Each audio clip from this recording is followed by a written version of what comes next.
因为一场车祸，我被医生判了死刑。可妹妹却坚持照顾了我5年。当我元神归位即将苏醒时，妹妹却要带着我的肉身一起自我了断。只因在这5年时间里，我的元神去了一个名为太荒的世界，只要在就能够回到家乡。在太荒的100年间里，我亲手缔造了一个叫做地球同乡会的组织，而我更是成为了太荒最强者，被万族称之为黑马将军。然而，地球同乡会的很多成员有些死在了太荒，有些已经提前回到了地球。现在我回来了，根据感应，我的元神来到了医院内。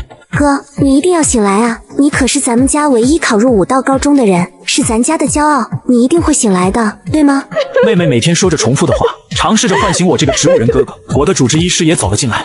倾城啊，看着你日复一日的照顾你哥，我都从实习医生成为了主治大夫，有些话我还是要跟你讲。张大夫，您说。你哥在5年前就已经脑死亡了，已经没有治疗的意义了，现在都已经欠了5万治疗住院费了，医院也非常同情你们兄妹俩。可是，张大夫低下头，他有些内疚，有些不敢去看妹妹。实在是抱歉了，我会很快凑够5万块的，您放心，我现在就去凑。说完，妹妹便跑了出去。张大夫看着病床上一动不动的我，叹息一声。妹妹出了医院后边跑边哭。哥，你放心，我一定会治好你的。爸妈还留给咱们最后一套房子，我这就去卖掉。此时的我看到眼前这一幕后，却是一阵钻心的痛。妹妹，哥回来了，以后你将会是这个世界上最幸福的人。下一刻，我的元神跟肉身便开始了融合，而就在元神进入体内的一瞬间，全球的上空许多地方骤然出现了七彩祥云，无数的雷电在云层之中穿梭，整个地球的所有强者在这一刻猛然抬头，惊恐地看着天空中的异象。与此同时，欧洲的华裔至强者杰克马感应到异常，猛然飞到了七彩祥云之下，他伸出手臂眼仔细的感受，随后泪如雨下。会长回来了，黑马大将军即将归位。他努力感受着祥云更多的信息，缓缓地将气息锁定在了东方。突然，杰克马的手机响了起来，他看了一眼，是一个名为太荒战友群发来的消息。群里总共有30人，全部都是曾经元神出窍到太荒，加入地球同乡会并肩作战过的战友。元神各自归位之后，大家在地球重新联络上。此时，太荒战友群爆炸了。会长归位了，华夏芙蓉城，我感应到了。看着群聊的信息，杰克马流着泪发了一条消息：我们芙蓉城见。此时的华夏企鹅集团内正大摆宴席，都在为马宗师庆贺。这时七彩祥云天地异象出现，所有人都抬起头看着空中，马宗师却呆呆地站在那里看着天空，泪如雨下。会长，你终于回来了。3年前，他因病昏迷，元神去到了太荒。他回来了，借助太荒的修行经验，短短3年就成为了大宗师。可他却知道自己现在所有的成就，怎能离开那个神一样的男人？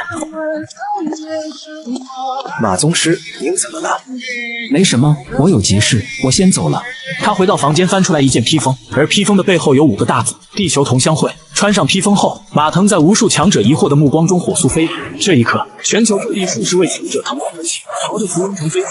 第2天，一身疲惫的妹妹走到我面前，拿出了一个存折，在我眼前晃了晃，笑嘻嘻地说道：哥，看见没有，咱家有钱了。张大夫说还可以尝试进行一次手术，有2%的几率能让你重新活过来。所以我把父母留给咱们的老家房子给卖了，总共卖了30万，把欠的5万块住院费交了。做那个手术需要20万，咱明天就做。我手里还有5万块，我把这5万块留着，刚好明天我过生日，我已经5年没有过生日了，这一次我要过一个最热闹的生日。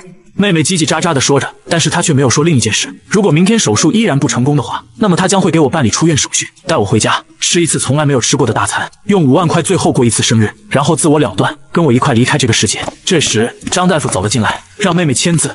确定了吗？真的要做这个手术吗？确定。可这个手术是需要先交钱的。我有钱，我们家现在已经有钱了，我先交钱，这一次拜托张大夫了。其实如果20万的话，你可以为你未来的生活做铺垫，我认为他没有。张医生，妹妹打断了张大夫的话，请你不要说这些我根本就不爱听的。哥哥是我在这个世界上唯一的希望，如果没了他，我就什么都没有了。我不想听你那些所谓的现实。闻言，张医生沉默了许久。手术定在明天，我会努力的。送走了医生之后，妹妹用她那粗糙的小手抚摸着我的额头。哥，明天一切都会好起来，都怪我没用，没有武道天赋，不能赚到更多的钱，不能带你去京城的大医院做手术。妹妹诉说着，没过一会便趴在我的旁边睡着了。而此时2行清泪缓缓地从我的眼角流淌出来，我全都听见了。正在融合元神的我挣扎着想要醒来，可是这身体已经5年没有动荡过，任凭我如何努力挣扎都纹丝不动。就在此时，挣扎的我忽然发现，灵魂的力量开始变得强大起来，有一种力量正在灌入自己的体内，我的修为也在归位。而随着修为的灌入，我骇然发现自己融合的速度也加快了，原本还需要1天才能醒来，现在用不到了。与此同时，九州华夏某高层办公室外，秘书长的电话忽然响了起来。喂，电话那头说了2句话，秘书长猛然面色狂变。什么？你再说一遍。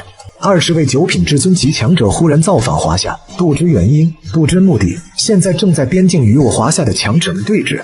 不可能，这强者怎么会突然造访华夏全球？6品以上的武者不允许擅自闯入其他的国家，他们难道要毁掉约定吗？他们说只给我们1个小时的时间考虑是否放行，如果不放行，他们就要强行闯入芙蓉城。这一刻，秘书长冷汗如雨。 20位至强者要进入华夏，要去芙蓉城。这芙蓉城到底有什么呀？你稍等一下。秘书长挂断了电话，连忙推开了办公室的门，看着办公室里的几位中年男人。报告，就在刚刚，来自全球各地的20位至强者忽然来到了华夏边境，要进入芙蓉城，请指示。话音落下，办公室里一片安静，沉默良久。为首的中年人呢喃一声：“芙蓉城到底怎么了？”20位海外至强者强闯华夏边境，竟只为拜访我这个植物人，只因我曾是他们100年前的会长。他们凭借与我一起在太荒战斗的经验，回到地球后都成为了全球顶尖的至强者。给你们1个小时的时间放行，不然我们可就强闯了。不好了，海外20位至强者和国内好几位宗师的目标全部指向芙蓉城。放行，派出所有精锐，给我查清楚芙蓉城到底发生了什么事情。这一刻，所有大型势力全部聚焦在了芙蓉城。深夜，马宗师最先赶到芙蓉城，就感应到了我的气息。会长，真的是你回来了。查清楚了没有？杰叔现在还有没有家人？如今状况如何了？在太荒，所有人都是用地球上的名字，而我的元神又是最早进入太荒的，所以组织内的人都喊我杰叔。他只有1个妹妹，因车祸成为植物人之后，他妹妹还在上初中，5年来从未放弃过，这是整个芙蓉城众所皆知。听到这话，马宗师的内心无比憋屈，对着自己狠狠抽了一耳光。我怎么就没能早点出现呢？原来杰叔的家庭这么困难，靠着一个上初中的小姑娘，半工半读的维护他在地球的肉身。马宗师拿出了手机，哽咽的在群里发了一段语音：“兄弟们，我现在没脸见会长了。”接着，他将自己查到的信息发到了群里。这一刻，无数正在赶往芙蓉城的强者听到手机里的语音消息，站在9天之上皆是沉默。马宗师感受着我的气息，有些胆怯的后退了2步。杰叔，我还有脸去见你吗？最新消息，明天是杰叔的妹妹生日。我们还查到，今天他妹妹将老家的房子卖了30万元，给杰叔交了20万的手术费。你说她这个年龄的女孩子，大概会喜欢什么生日礼物呢？我想他此时此刻最需要的就是哥哥的陪伴，还有钱。哥哥的陪伴我做不到，但是钱我可以呀。就在这时，刚刚进入华夏领空的杰克马忽然停住了身形，看着手机里的信息。什么？明天是会长妹妹的生日？杰克马回头看了一眼跟来的华夏强者。我现在回去一趟，明天再来华夏。2个跟随人员惊讶，还没来得及说什么，就见杰克马原路返回飞走了，一边飞一边打电话，隐约听见了杰克马对电话里的咆哮声。快给我想，20岁的女孩子到底喜欢怎样的生日礼物？我要最珍贵的，听明白了没有？2个随行人员对视一眼。20岁的女孩子过生日，快汇报上去，这是大情报。与此同时，芙蓉城总督办公室之中，江南省秦总督急得嘴皮子冒泡。到底查清楚了没有？你们芙蓉城到底有什么事情啊？竟然惊动了这么多的全球强者！不知道啊，我真的不知道。我们芙蓉城只是个小小的普通地级市，何德何能惊动这么多的强者啊？就在此时，秦总督的电话响了起来，看了一眼电话，连忙走到一边，弯腰说道：“喂，秘书长。”据可靠情报，这些至强者前来芙蓉城是为了明天给一个女孩子过生日，她的特征是20岁左右芙蓉城人，其他的信息我们不知道，需要你赶紧查。秦总督倒吸一口冷气，只觉得头皮发麻。我江南省芙蓉城竟然还有这样的人，这已经不是通天的背景了，他就是天啊！许久，秦总督回过神来，转头看着办公室里的数十人，沉声道：“查，年龄20岁左右，女性，明天过生日，筛选整个芙蓉城的户籍档案。”全场沉默，所有人不解地看着秦总督。秦总督咆哮一声：“20位海外至强者，4位华夏至强者，8位华夏宗师级人物，全部都是为了这个女孩而来，全部都是为了明天前来给她过生日，都愣着干什么？给我查呀！”顿时整个市政厅炸锅了。1个小时之后，报告秦总督，根据户籍档案里的登记，出生日期在明天，年龄20至25岁的适龄女性，整个芙蓉城总共有3200人。听见这个数字，秦总督觉得脑壳都麻了。现在已经是晚上11点了，距离明天就只有不到10个小时，这要怎么排查呀？怎么这么多人符合条件的？沉默了一会儿，他说道：“打电话让芙蓉城所有公务系统人员全部起来上班，3200人，一个个的排查。说完，秦总督走出了办公室，走到无人的地方，拿出手机拨通了出去，把那些心理学家、社会学家、各路专家都召集起来开会。听我讲，20到25岁的女孩子过生日会喜欢什么礼物？快点，5个小时内想好并准备好，一定要珍贵，一定要别具一格才行。在秦总督打电话的时候，芙蓉城总督此时也找到了自己的秘书，两人坐在车里压低了声音讨论。20岁左右的女孩子究竟会喜欢什么生日礼物？你不是有个妹妹吗？你快问问她。总督啊，明天过生日的那个女孩可是通天的背景啊，就别拿普通人的喜好去揣摩人家了。也是，那我到底要送个什么呢？这可是一个摆在眼前的结交机会啊！趴在我旁边睡着的妹妹却毫不知情，被突如其来的手机铃声惊醒。倾城，今天烧烤我忙不过来了，来当一晚上传菜，工资50。如果是以前，妹妹肯定会毫不犹豫的就过去了，可是今天她却拒绝了。抱歉了，大姐，我明天过生日，今天我要陪我哥哥。什么生日不生日的，你都穷成这个模样了，还过生日呢？你平常不都为了你那个死鬼哥哥赚钱吗？这次可是50，比之前多了整整20块呀！实在是抱歉了，大姐，今天我就不去了，我不去了，以后都不去了。明天哥哥做手术，如果他醒了以后我就有哥哥了，我会换一种活法。如果他还是不醒，那我也就要离开这个世界了。正在此时，妹妹忽然听见了一个哽咽的声音：“我回来了，你辛苦了，妹妹。”30多位顶尖至强者同时降临芙蓉城，竟只是为了给妹妹过生日。让人更想不到的是，江南省总督和芙蓉城总督为了准备生日礼物，让整个市政大厅全员加班。而此时的妹妹却在想着要带我的肉体去跳哪一条河。刚完成元神融合的我瞬间泪目，妹妹看到醒来的我，无尽的泪水从眼眶里涌现出来。哥，你终于醒了！这一声惊呼惊动了整个医院，我的主治医生也匆匆地跑进病房里。张医生，我哥醒了，你快给他检查检查。大夫激动地走上前来，语气有些颤抖。我是你的主治医师张楚生，你能听见我说话吗？我笑着点点头。这些年感谢你了，张医生。张医生激动得热泪盈眶，没有什么事比这更有成就感的了。这时我挣扎着想要下床。哥，你躺好，你才刚醒来，不能乱动。没事，我已经好了，我现在必须要下床。站在病房内的所有医护人员都很疑惑我要做什么，而我只是默默地鞠了个躬。这5年里辛苦大家了，感谢大家对我的付出，还有对我兄妹俩的帮助，谢谢你们。在场所有医护人员都有些动容。欢迎回家。随后掌声雷动，所有人都为之动容。明天我妹妹过生日，她喜欢热闹，我在这里替我妹妹诚邀各位，明天一定要来参加我妹妹的生日宴会。这时的我忽然心有所感，缓缓看向了芙蓉城的某个方向，一时间感觉到了不低于10个熟悉的气息。他们怎么知道我醒了？明天我也喊一些朋友来给你过生日。哥，你都昏迷5年了，哪里来的朋友？你同学估计都不记得你了。不是同学，明天你就知道了。好吧，我已经订好酒店了。明天去老家吧，就在玉带河了。明天可能人多，没有什么酒店能够坐得下。与此同时，芙蓉城郊区的山顶上，几个强者正在小声地讨论着，明天该咋整？明天该怎么去见会长啊？别说话，千里传音。大约半分钟之后，马腾面色一喜，对着医院的方向连连点头。战友们，会长刚才给我传音了，他已经彻底醒了，而且他好像恢复了一些修为。元神刚归位就有修为，这天赋也太恐怖了。会长跟你说什么了？明天要在玉带河给他妹妹办生日，说他妹妹苦了5年了，喜欢热闹，委托我们，希望明天能给他一个惊喜。谁能联系上这芙蓉城总督啊？芙蓉城总督，这也太难为人了，他级别太低了，我这只能联系上江南省总督。此时凌晨2点，上百个工作人员开始在玉带河选址操办。第二天一大早，我坐在轮椅上，被妹妹兴冲冲地推出医院。哥，我昨天把老房子卖掉了，买家让我1个月内搬离，所以咱们还可以在老房子里待几天。咱们现在就回老房子。不多时，我俩回到了老家。刚到家门口，就看见了门前的玉带河畔，到处都是人头攒动。他们正在玉带河畔布置什么？站在老房子门口的妹妹惊呆了，我笑了笑，这是为你准备的，但这只是开始，你去招待你的同学吧，我在房子里待会儿。好，那你有事给我打电话呀。妹妹说完便跑了出去。看着妹妹期待而又紧张的背影，我缓缓闭上了眼睛。爸妈，这些年我让妹妹受苦了，但现在我回来了，从今天起，我不会再让妹妹吃苦了。与此同时，妹妹刚跑到玉带河畔，就看到了已经到达的同学，其中一个女孩跑了过来。倾城，你的生日会场也太壮观了吧！同时，一个工作人员在看到妹妹后，连忙拿出了一张照片对比了一下，随后急忙拿出了对讲机向上级汇报。就看见一个中年男人一路小跑而来。您就是今天的小寿星喵女是吧？是我，您是哪位？阿紫激动的浑身颤抖。是总督，芙蓉城总督。芙蓉城总督怎么都来了？我是芙蓉城总督刘灿，对这个会场满不满意？不满意的话你赶紧说，时间还来得及，我赶紧让人再改。闻言，一众同学们震惊地看着这一切。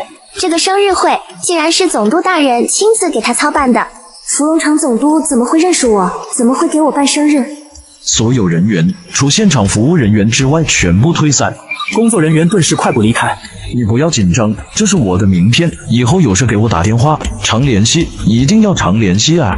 就在这时，礼台上传来一个声音：芙蓉城第一人民医院张楚生医生随礼1000元。妹妹惊喜地看着走来的张医生。张大夫，你来了。生日快乐！你这也吹的排场够大呀！江南省电视台主持人亲自唱礼，我这1000送少了呀。这时，唱礼声再次响起。芙蓉城第一人民医院院长王康随礼2000元，芙蓉城第一人民医院护士长王敏随礼500元。医院的医生全都来了，妹妹连忙对工作人员说：“能不能麻烦你帮我把医院的人安排到最前面？”没问题，请诸位跟我来。接着，一大帮医院的人乐呵呵地跟着工作人员往最前面走，坐到了最主位的那一桌。他们都以为是野炊呢，都还没意识到问题的严重性。下一刻，唱礼的主持人声音高昂了起来。芙蓉城总督刘灿祝妙女士学业有成，送深海珊瑚1对。这一刻，所有人都惊骇地看着走来的刘灿，大家都以为芙蓉城总督只是来捧个场，却没有想到他竟然送了大礼。刘灿走来，却发现主位已经被医护人员坐了，眉头一皱。这主位可是留给大人物的，他们怎么做了？一问得知是妹妹安排的，心中也就释然了。这时，主持人声音有些迫切地喊道：“江南省总督秦国伟先生祝妙女士生日快乐，送江南省武道大学录取通知书1份。”轰的一声，全场炸锅了。市总督来了也就罢了，怎么省总督都来了？坐在第一桌的医院院长在这一刻感觉到事情的严重性了。就在这时，一个西装革履的中年男人笑呵呵地走向了妹妹，所有人骇然瞪大了眼睛。这时唱礼的主持人使劲揉了揉自己的眼睛，再三确定自己不会认错，咽了口水，激动地喊道：“总秘书长李云龙先生祝贺妙女士生日快乐，送京城武道大学录取通知书1份。”妹妹直接傻了，看着眼前在电视上见过无数回的人给自己打招呼，一时间她竟一句话也说不出来。突然，一声龙吟响起，只见9天之上，一头长60多米的蛟龙踩着七彩祥云而来。李云龙紧握着双拳，一脸惊恐地看着空中。就在这时，一声龙吟把所有人拉回现实。妖兽，那是7品妖兽。瞬间，整个会场一片混乱。本就傻眼的妹妹更是痴痴地呆在原地，动都不敢动一下。而这时，蛟龙的身边出现了一个人影。龙虎山张兵奉师尊之令，为地球同乡会会长之妹贺寿。师尊在秦岭之中闭关，不能亲自前来，请会长恕罪。今日送7品妖兽蛟龙为贺礼，第一血认主，自此为令妹坐骑。所有人惊恐地看着这庞然大物，吓得腿直哆嗦。却见那个道士降落到妹妹面前，猛然单膝跪地。师尊与令兄平辈，我理应喊你一声师叔。此蛟龙无名，请师叔赐名。秘书长李云龙看得眼皮子直跳。失算了！没想到这些强者看中这女孩到了令人发指的地步，连镇山妖兽都送出来了。妹妹则是惊恐地看着妖兽。师叔不要怕，我已经施展神通，让其认主，请师叔赐名。妹妹连忙摆手，不敢。话音落下，蛟龙头上猛然发出了耀眼光芒。下一刻，妹妹也感受到，心里竟然有了莫名的联系。此时的张兵先是一愣，随后哈哈一笑。从此之后，这蛟龙便名为不敢。孽畜，日后好好服侍师叔。蛟龙突然一声龙吟，然后迅速变小，飞向妹妹，弹在了她的肩膀上。就在此时，9天之上，一声狂笑传来。昔日都是会长手下的袍子，如今会长归位，你师傅就算有天大的事情，也应该前来祝贺，竟然只派了你一个弟子前来。要不是今天场合不对，我非抽你不可。这张兵可是7品强者，竟然有人敢这么对他说话。众人抬头，只见一群人从9天之上飞来。这时，主持人颤抖地唱了：京城派掌门9品至强者徐涛，恭迎会长归位，恭祝会长之妹年年有今日，岁岁有今朝。送5品境界侍女20位，从此护令妹周全。芙蓉城总督的心都在颤抖。我才一个3品武者，这个强者竟然直接送了20个5品强者当侍女。徐涛来到妹妹面前，倾城，这些年苦了你了，如果不介意，以后你也是我妹妹了。妹妹瞪大了眼睛，看着眼前的大人物，沉默了许久，忽然问道：你们都是我哥的病友吗？徐涛愣了一下，随即反应过来，对，我们都是你哥的病友。我再告诉你一个秘密，这个世界上所有的病友都是一家人。这时，又一个熟悉的面孔走上了红毯，唱礼的声音也跟着响起。企鹅集团马宗师道，恭贺会长归位，祝令妹生日快乐，赠送企鹅集团60%的股份。我的天啊，企鹅如今市值2万多亿，这就直接送了1万多亿啊！印度集团董事长李宗师道，恭祝会长归位，送令妹洗精法水丹1枚。哗的一声，全场所有人都站了起来。要知道，曾经有志强者愿意用自己全部身家来换一颗都换不到。李宗师拿着盒子微笑道：“现场就服下吧。”李宗师手一抖，保单就飞进了妹妹的嘴里。下一刻，他浑身涨红了起来，汗水一层层的往外流淌。你们先带她去沐浴更衣。接着，妹妹便被20个侍女带走。会场上一时间陷入了寂静，医院的人只觉得如坐针毡。快走，这里坐不得，这里可是第1排的主位啊！医院众人闻言，刚准备离开时，马宗师走了过来：“你们坐吧，不必客气，这里是你们应该坐的位置。”院长连忙摆手：“不了，我们地位低，宗师们请坐。”这些年承蒙你们对会长兄妹的帮助，你们坐那个位置当之无愧，诸位请受我们一拜。话音落下，只见所有强者齐齐对着那些医护人员鞠了一躬，所有人目瞪口呆，医生们也惊呆了，一句话都说不出来。这一刻，所有人心中都产生了无比的好奇。他哥到底是谁？秘书长眯着眼坐在那里沉思着。搞错了，谁弄的这情报？情报完全错了呀！原来他那个植物人哥哥才是真正的主角。这一刻他后悔死了。一颗洗精法水丹就可一步登天，一个7品境界的坐骑，在整个华夏那不得横着走啊！20个5品境界侍女，几乎一人就形成了一股强大的势力。我送着录取通知书，跟废纸有什么区别？与此同时，唱礼声继续响起。至强者王先生送现金储蓄卡5000亿，自由岛岛主孙先生送南海岛屿4座，凤凰岛岛主周先生送航母改造凤凰号邮轮1艘。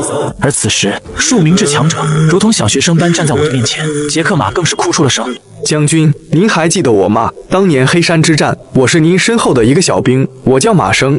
记得，你从黑山之战一战成名，立下大功，从此都称你为黑山将军。”您是太荒最强者，在您的面前不敢提将军2字。看见马生得到认可，马腾也连忙上前，红着眼说：“会长，您还记得我吗？我是马腾啊。”我深深地看着他，辨认了许久，试探着说：“你是小马吗？”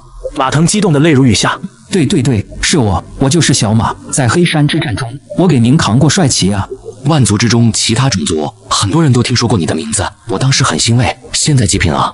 马腾前面还很激动，而现在忽然脸红了。我回来的晚，我昨天刚突破7品境界。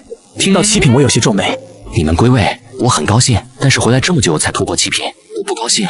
马腾惭愧地低下头来，随后我又看向一个金发碧眼的欧洲男人：“你是威廉吗？”全球5大强者同时的竟只为拜访我这个残疾人，而我却对他们的修为感到不满。你回来多久了？什么境界了？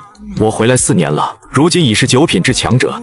你们都荒废了呀！你们拥有2世为人的记忆，却没一人踏入5王境，我很不满意。如果妖魔侵略地球，你们能守住吗？众人心中一紧，便自行惭愧地低下了头。就在几人沉默之时，妹妹也刚好走了过来，给大家介绍一下，这是我的妹妹。我元神前往太荒的这些年里，她受了不少苦啊。以后大家多照看照看吧。清城，以后他们就都是你哥哥。不好吧？他们都是前辈，叫哥哥是不是不好啊？杰叔，您妹妹喊我哥，这乱辈分了呀，实在不妥，我喊她姑姑吧。太荒是太荒，地球是地球，各论各的，以后你们都是他哥。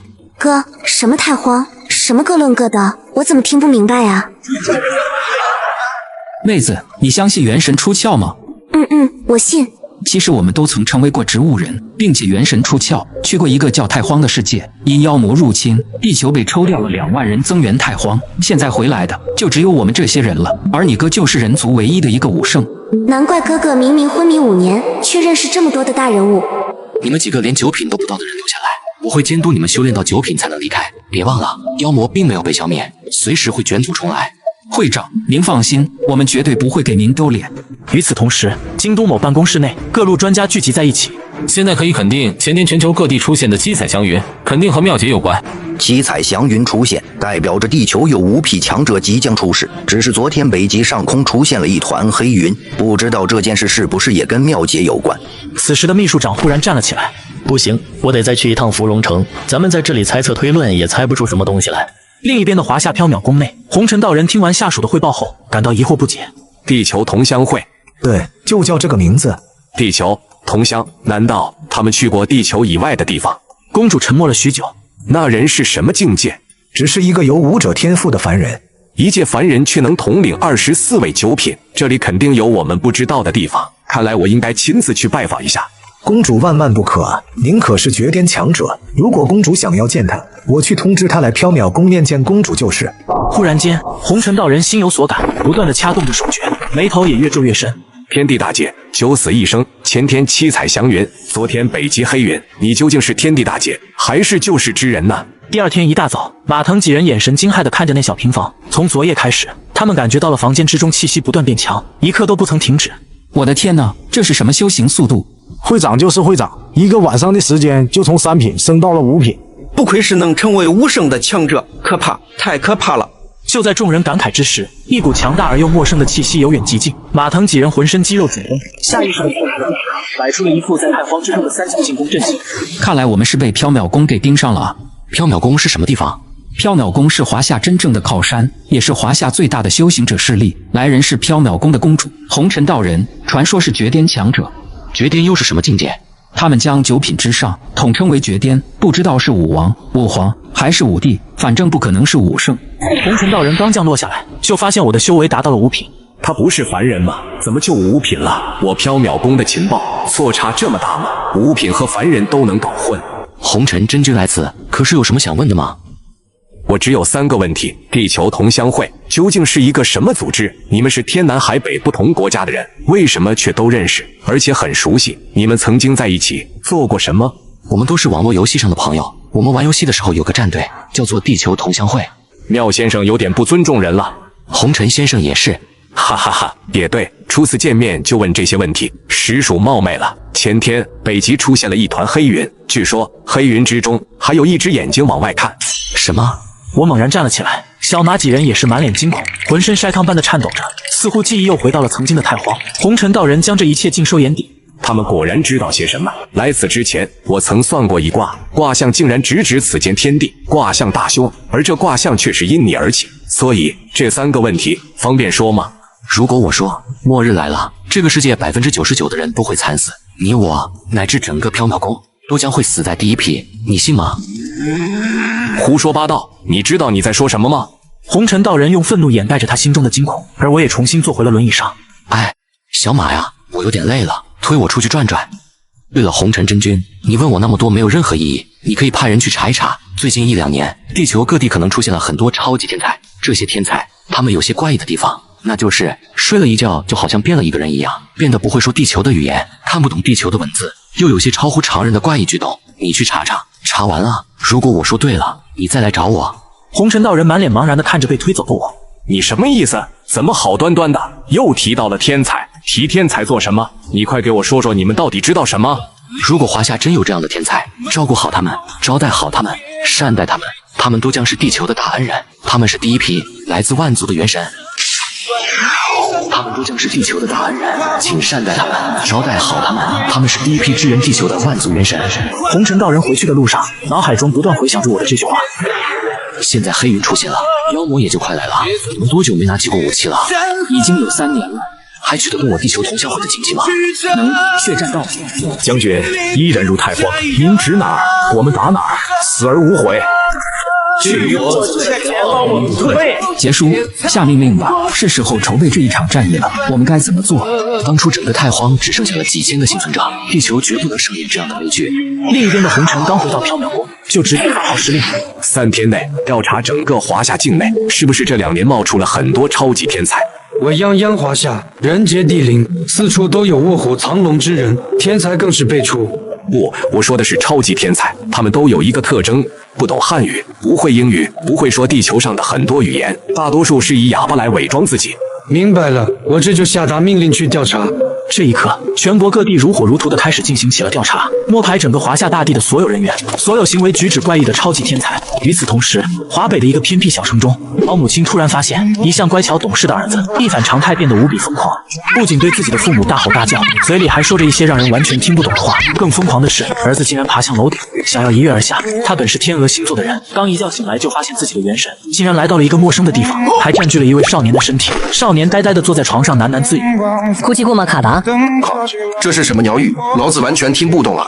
这不是有字幕吗？他说的是天鹅星座的语言。我不管什么外星语，全部给我说中文。你是导演，你清高，你了不起，听你的。我做错了什么？他们为什么要把我抓到这个地方啊？我这是穿越了吗？可我只是想回家啊。少年想到这，泪水又止不住的流了下来。可他不知道的是，他刚醒来时，好几次想要通过自杀穿越回去，虽然都被父母阻止，可后来他直接跑上了楼顶，这把他的父母给吓坏了，只好叫来精神病院的人，把他抓到了医院。此时的门外，两个神秘人正在跟医生聊着什么。他叫江峰，只是睡了一觉就忽然疯了，不仅不认识自己的父母，还说着任何人都听不懂的话。还有其他比较特殊的患者吗？有个老头说自己是蘑菇，2天2夜都不要动，这算不算特殊？把所有特殊的患者都召集起来，给他们做个天赋检测。江峰警惕地用余光看着对自己指指点点的几人，不知道他们要做什么。没过多久，他就和其他病人一样，被带到了一台机器面前。这些人有毛病啊，跑到精神病院里来检查天赋。听说是上面派来的，咱们照做就行了。话音刚落，一道光芒冲天而起，只见江峰用手按在检测仪器之上，眼神里满是茫然。在场的所有人都目瞪口呆地看着他。冲天的光柱，这是什么概念？是最高等级天赋，可以直接免试进入京城武道大学。此时的江峰死死地盯着那个检测仪器，有些惊恐地后退。果然还是中箭了吗？我穿越者的身份是不是被发现了？难道是要从人群中把我筛选出来，然后消灭我吗？他的喃喃自语落在众人耳朵里，却是叽里呱啦一大堆听不懂的话。神秘人大手一挥，带走。与此同时，另一位母亲正双眼红肿地跪在了大夫面前。大夫，求求你，一定要救救我儿子啊！而大夫却是满脸愁容地看着桌子上一大堆的检查单。这一切检查都没问题，怎么就变成哑巴了呢？看着给大夫下跪的母亲，李恒的心中非常难受。他很想告诉母亲自己没哑。你快起来吧，我这根本查不出毛病，要不去其他医院看看吧。母亲无奈地带着李恒走出医院，眼泪婆娑。儿啊，你可千万不要胡思乱想哦，妈答应你，无论付出多大的代价，一定要把你治好。李恒忽然停下了脚步，疯狂地抽泣起来。他来这个世界1年了，也能听得明白汉语的意思了。他猛然紧紧地抱住了母亲。启开，别抱那么紧，你这么大个人了。李恒再也忍不住了，直挺挺地跪在母亲的面前。妈妈，我的病好了。母亲如遭雷击地定格在了当场，不可思议地看着李恒。压抑了1年多的李恒终于爆发了。妈，我不是您的儿子，我来自格里玛星球，我不是故意占据这个身体的，对不起，实在是对不起。李恒跪在了地上，狠狠地给母亲磕头。就在对面的路边，两个神秘人对视一眼。这少年的行为举止是我们筛查的对象，查一查他的信息吧。3天后，红尘道人看着传来的消息，这真的让他说对了。这究竟发生了什么？这些少年到底都是什么人？只是普查了3天时间，这样怪异的拥有超级天赋的少年，竟然多达5万多人。有没有尝试着去沟通？无法沟通，有些人是哑巴，有些人是精神病。是不知道还是不愿意说呢？他们一定有着什么秘密吧？你的意思是，那些少年其实不是疯子，而是装疯？不错，我们不能坐以待毙，去随机挑选几个少年过来，我要和他们见见。没过多久，长老便带着几个少年过来，江峰也在几人之中。把他们留在这里，其他人全部退散，不留一人。我们到远处看看他们会不会有什么动作。几小时后，其中一名少年崩溃了，边哭边用母语说着：为什么穿越的是我？为什么1年多，我好不容易适应了新的身份，难道也要被发现了吗？听到这话，江峰满脸骇然地看着那个少年，猛然站起身来。你是天鹅星座的人吗？你也是天鹅星座的人。两人对视了一眼，便紧紧地拥抱在一起，嚎啕大哭，相互倾诉着那无比雷同的遭遇。我也是这样，我来的时候听到一个声音建功立业，就有机会回家，可我到现在根本就不知道建功立业是什么。我来的时候，耳边也有人这么给我说，可是建功立业究竟是什么意思？我也不明白。在远处观察的红尘和长老，此时也感觉到震惊无比。他们是万万没想到，两个神经病竟然叽里呱啦地聊到一起去了，听上去还是相同的语言。这可能是他们之间的某种密语。可他们究竟在聊什么呢？下一刻，红尘的身影消失了，来到了少年们的面前。当红尘出现的瞬间，江峰两人瞬间闭嘴，而其他几个少年则都警惕了起来。你们不必惊慌，我是缥缈宫公主红尘道人，告诉我，你们究竟是谁？经常穿越的穿越者都知道，保密身份最重要，不会几招装疯卖傻铁定会被人发现。一旦被筛选出来后，身为穿越者却没有激活系统，又当如何应对？刘强就是众多穿越者中的一位。只见他愣了1秒钟，就开始手舞足蹈装疯卖傻起来。你不必在我面前装疯，你的眼神已经出卖了你。刘强眼神一暗，然后继续装疯。他不知道自己说出了秘密后会是怎样的下场。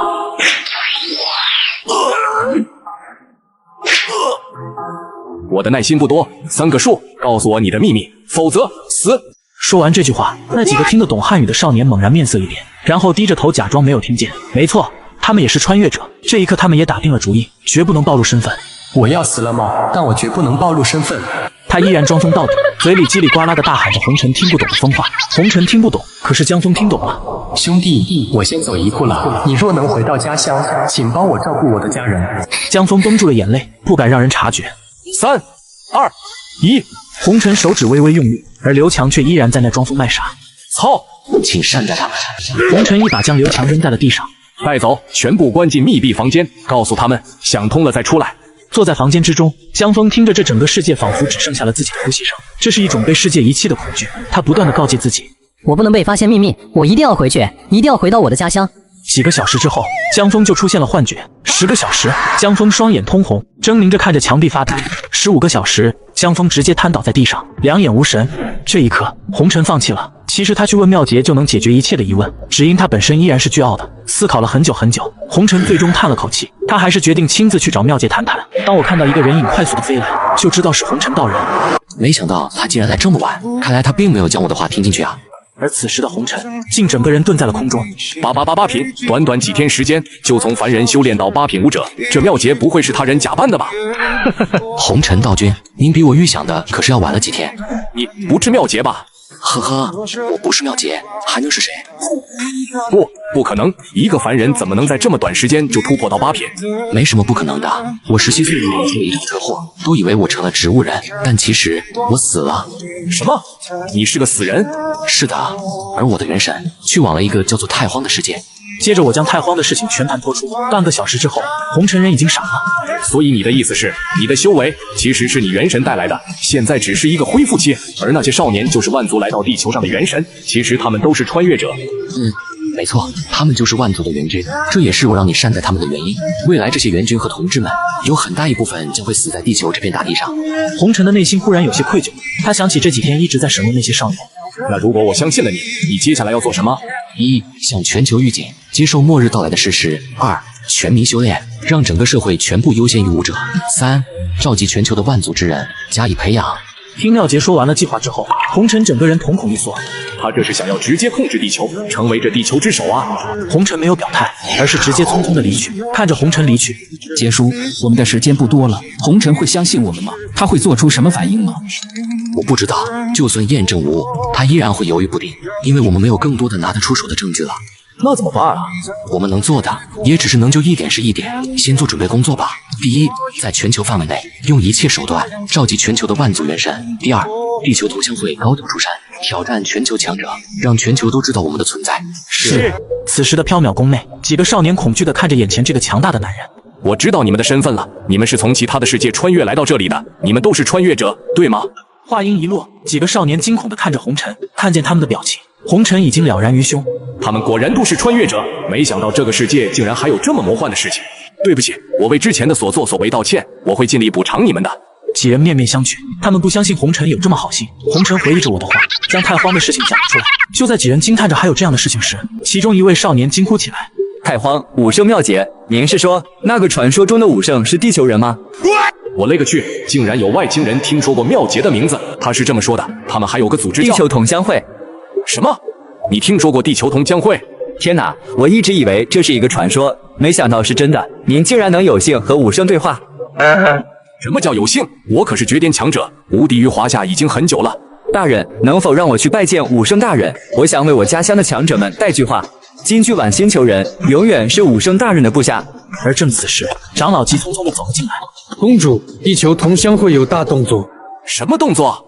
他们通过全球的信息渠道，用互联网在传播某种我们看不懂的符号和文字。我还没答应呢，这地球同乡会就率先行动了吗？官方问缥缈宫的意见，该怎么处置？静观其变。这一刻，全球都疯了，一串神秘的符号瞬间就在全球传播了开来。联合国直接启动了紧急预案，请语言学家去辨认这些符号的含义。惜，这些元神都是穿越去地球的，虽然看上去很多，其实一点也不少。短短1年时间就有100万穿越者来到地球，而这个穿越者就很奇怪，一个人跪在大街上，泪流满面的看着墙壁，只因墙上写的正是万族通用语。来自万族的同志们，我是妙姐。在如今的地球世界上，已经有上百万的万族之人救援，因为有一场巨大的浩劫即将侵入地球，你们可以来到华夏福城玉带河畔，我在这里等你们，我将负责保护你们，让你们快速的成为强大的武者。看完这些的江川飞快地跑回家中，看到自己的母亲，二话不说，直接跪了下来。感谢您这些年对我的养育之恩，但是我想告诉母亲一件事情，我不是这个世界的人，我来自宇宙中的另一个星球。你已经不小了，少看点动画片吧。我来自一个叫做子河的星球，无论是否能回去，我都是您的儿子。母亲听完儿子的话，笑得更大声了。好了好了，说完了就赶紧写作业去吧。江川起身回到了卧室。母亲，我知道您不相信我说的一切，但是说出来之后，我的心里好受多了。而另一边的母亲笑着笑着，却忽然红了眼眶，泪水也止不住地流了下来。我的儿子换了一个人，当妈的又怎么会不知道呢？无论怎样，你就是我的儿子，妈妈爱你。就在这时，房门忽然打开，江川走了进来。母亲，我还有件事。母亲一把抱住儿子。儿子，我的儿子。忽然间，江川一愣，像是想到了什么。母亲，您是相信我说的那些了吗？母亲没有说话，却是哭得更加大声了。哭了许久后，好了，你出来找我是要说什么事情吗？有人发布了一种特殊的符号，就是那些随处可见的符号吗？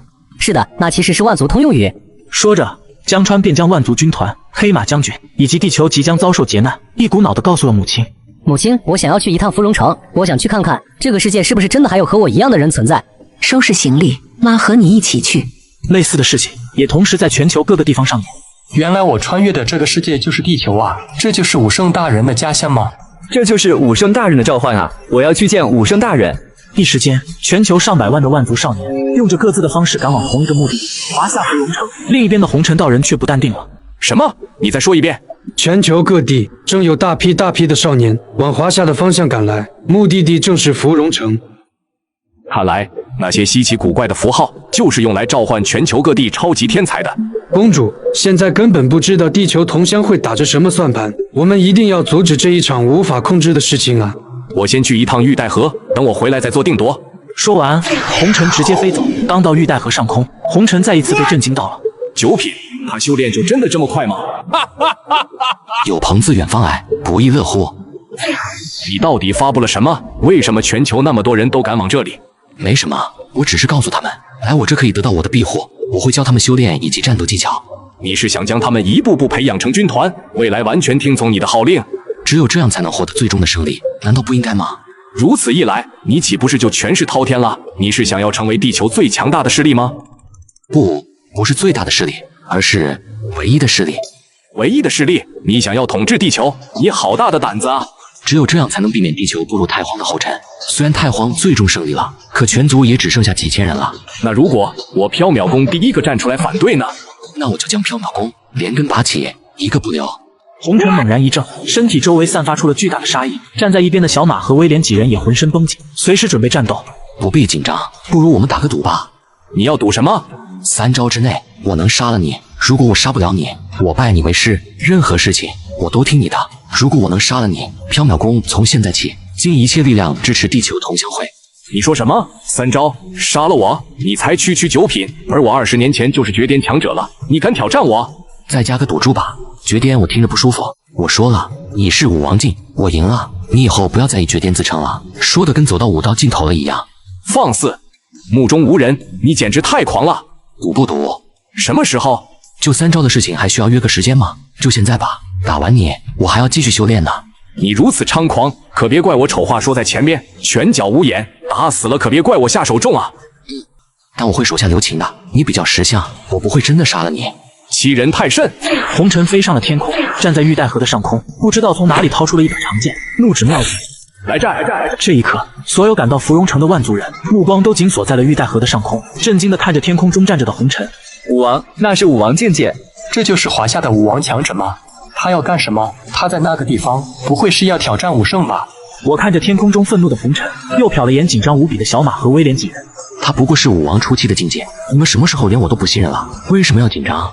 妙杰，你怕了吗？还在墨迹什么？不是说3招胜我吗？你过来啊！此时所有人也都抬头看着天空，不禁瞪大了眼睛。3招战胜缥缈宫公主，她可是绝巅强者啊！这人也太狂妄了吧！就在万人瞩目之中，我缓缓地从小院里飞了出来，借刀一用，借刀一用。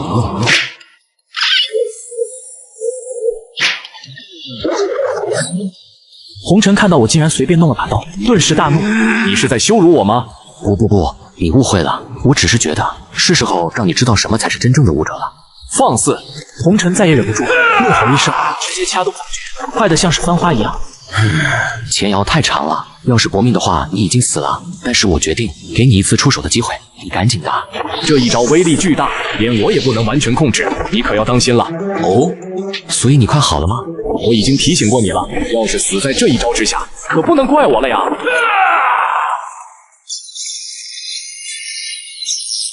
嚯，好家伙，气势还不小吗？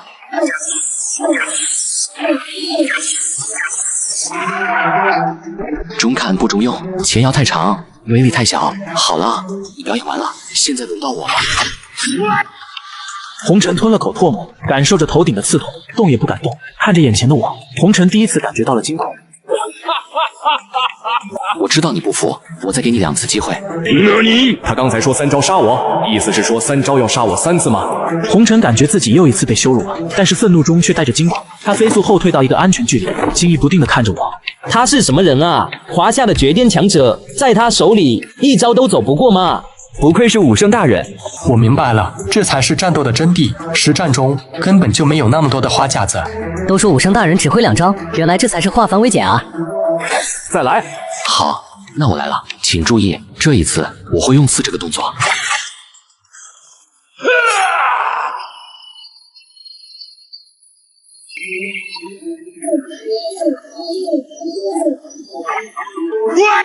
不，我根本没有发挥出我真正的实力。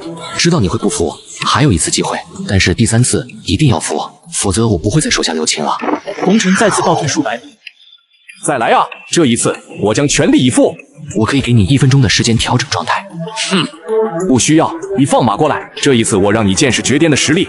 3秒钟之后我将进攻你，这可是你最后1次机会了。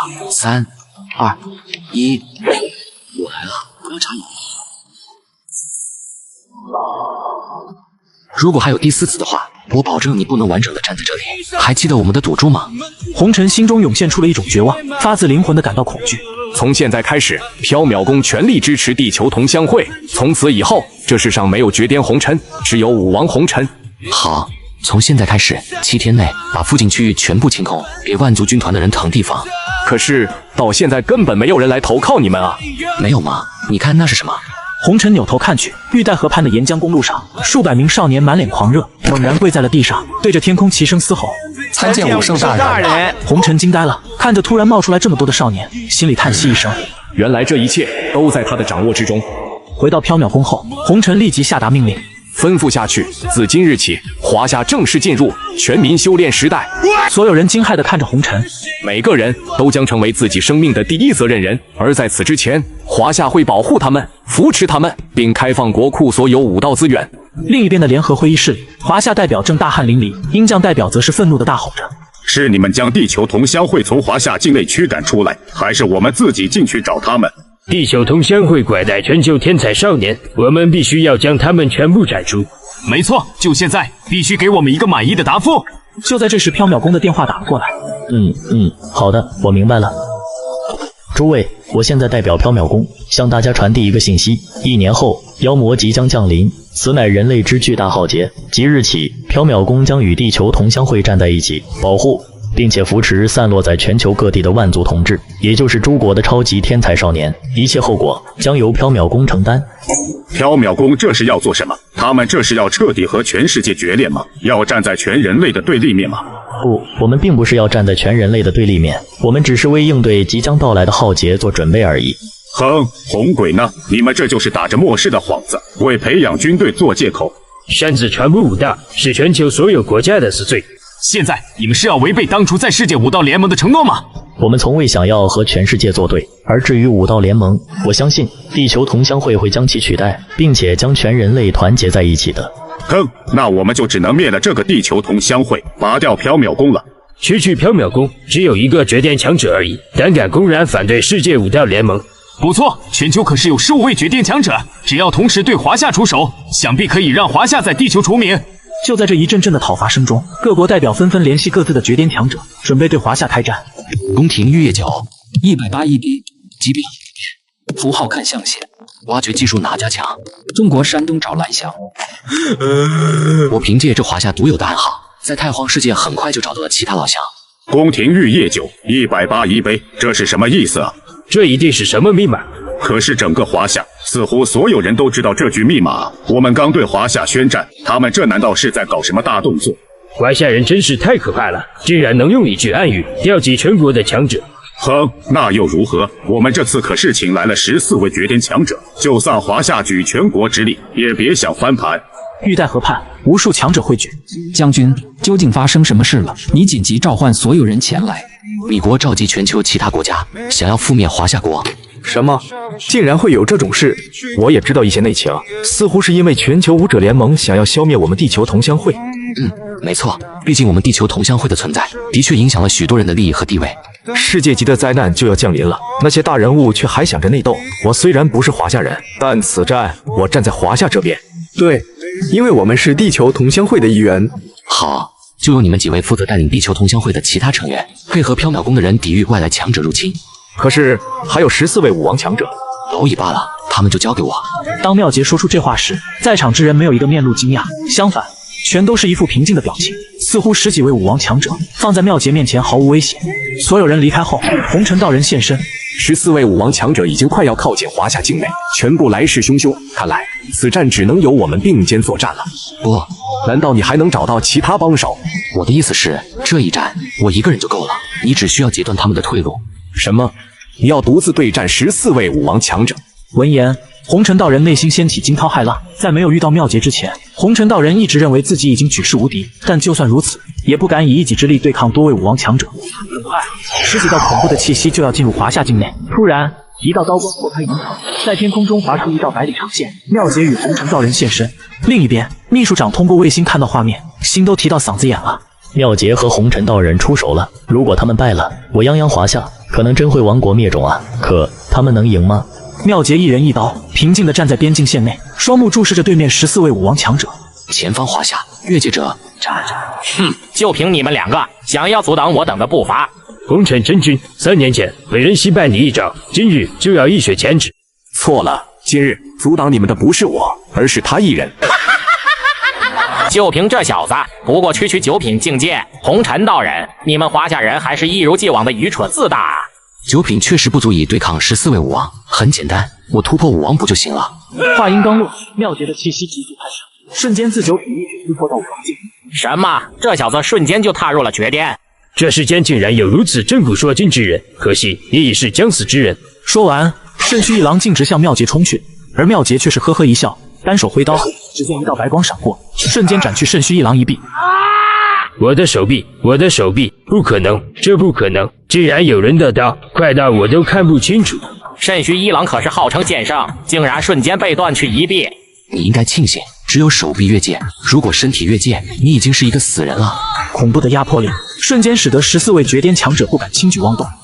红尘真君，明白了。下一秒，红尘道人出现在14位绝巅强者身后，有我在，他们没有机会逃跑。狂妄至极！就算你们2人再强大，也绝无可能战胜我们。各位都别怕，他们只有2个人。斯沃特带头一拳砸向妙洁。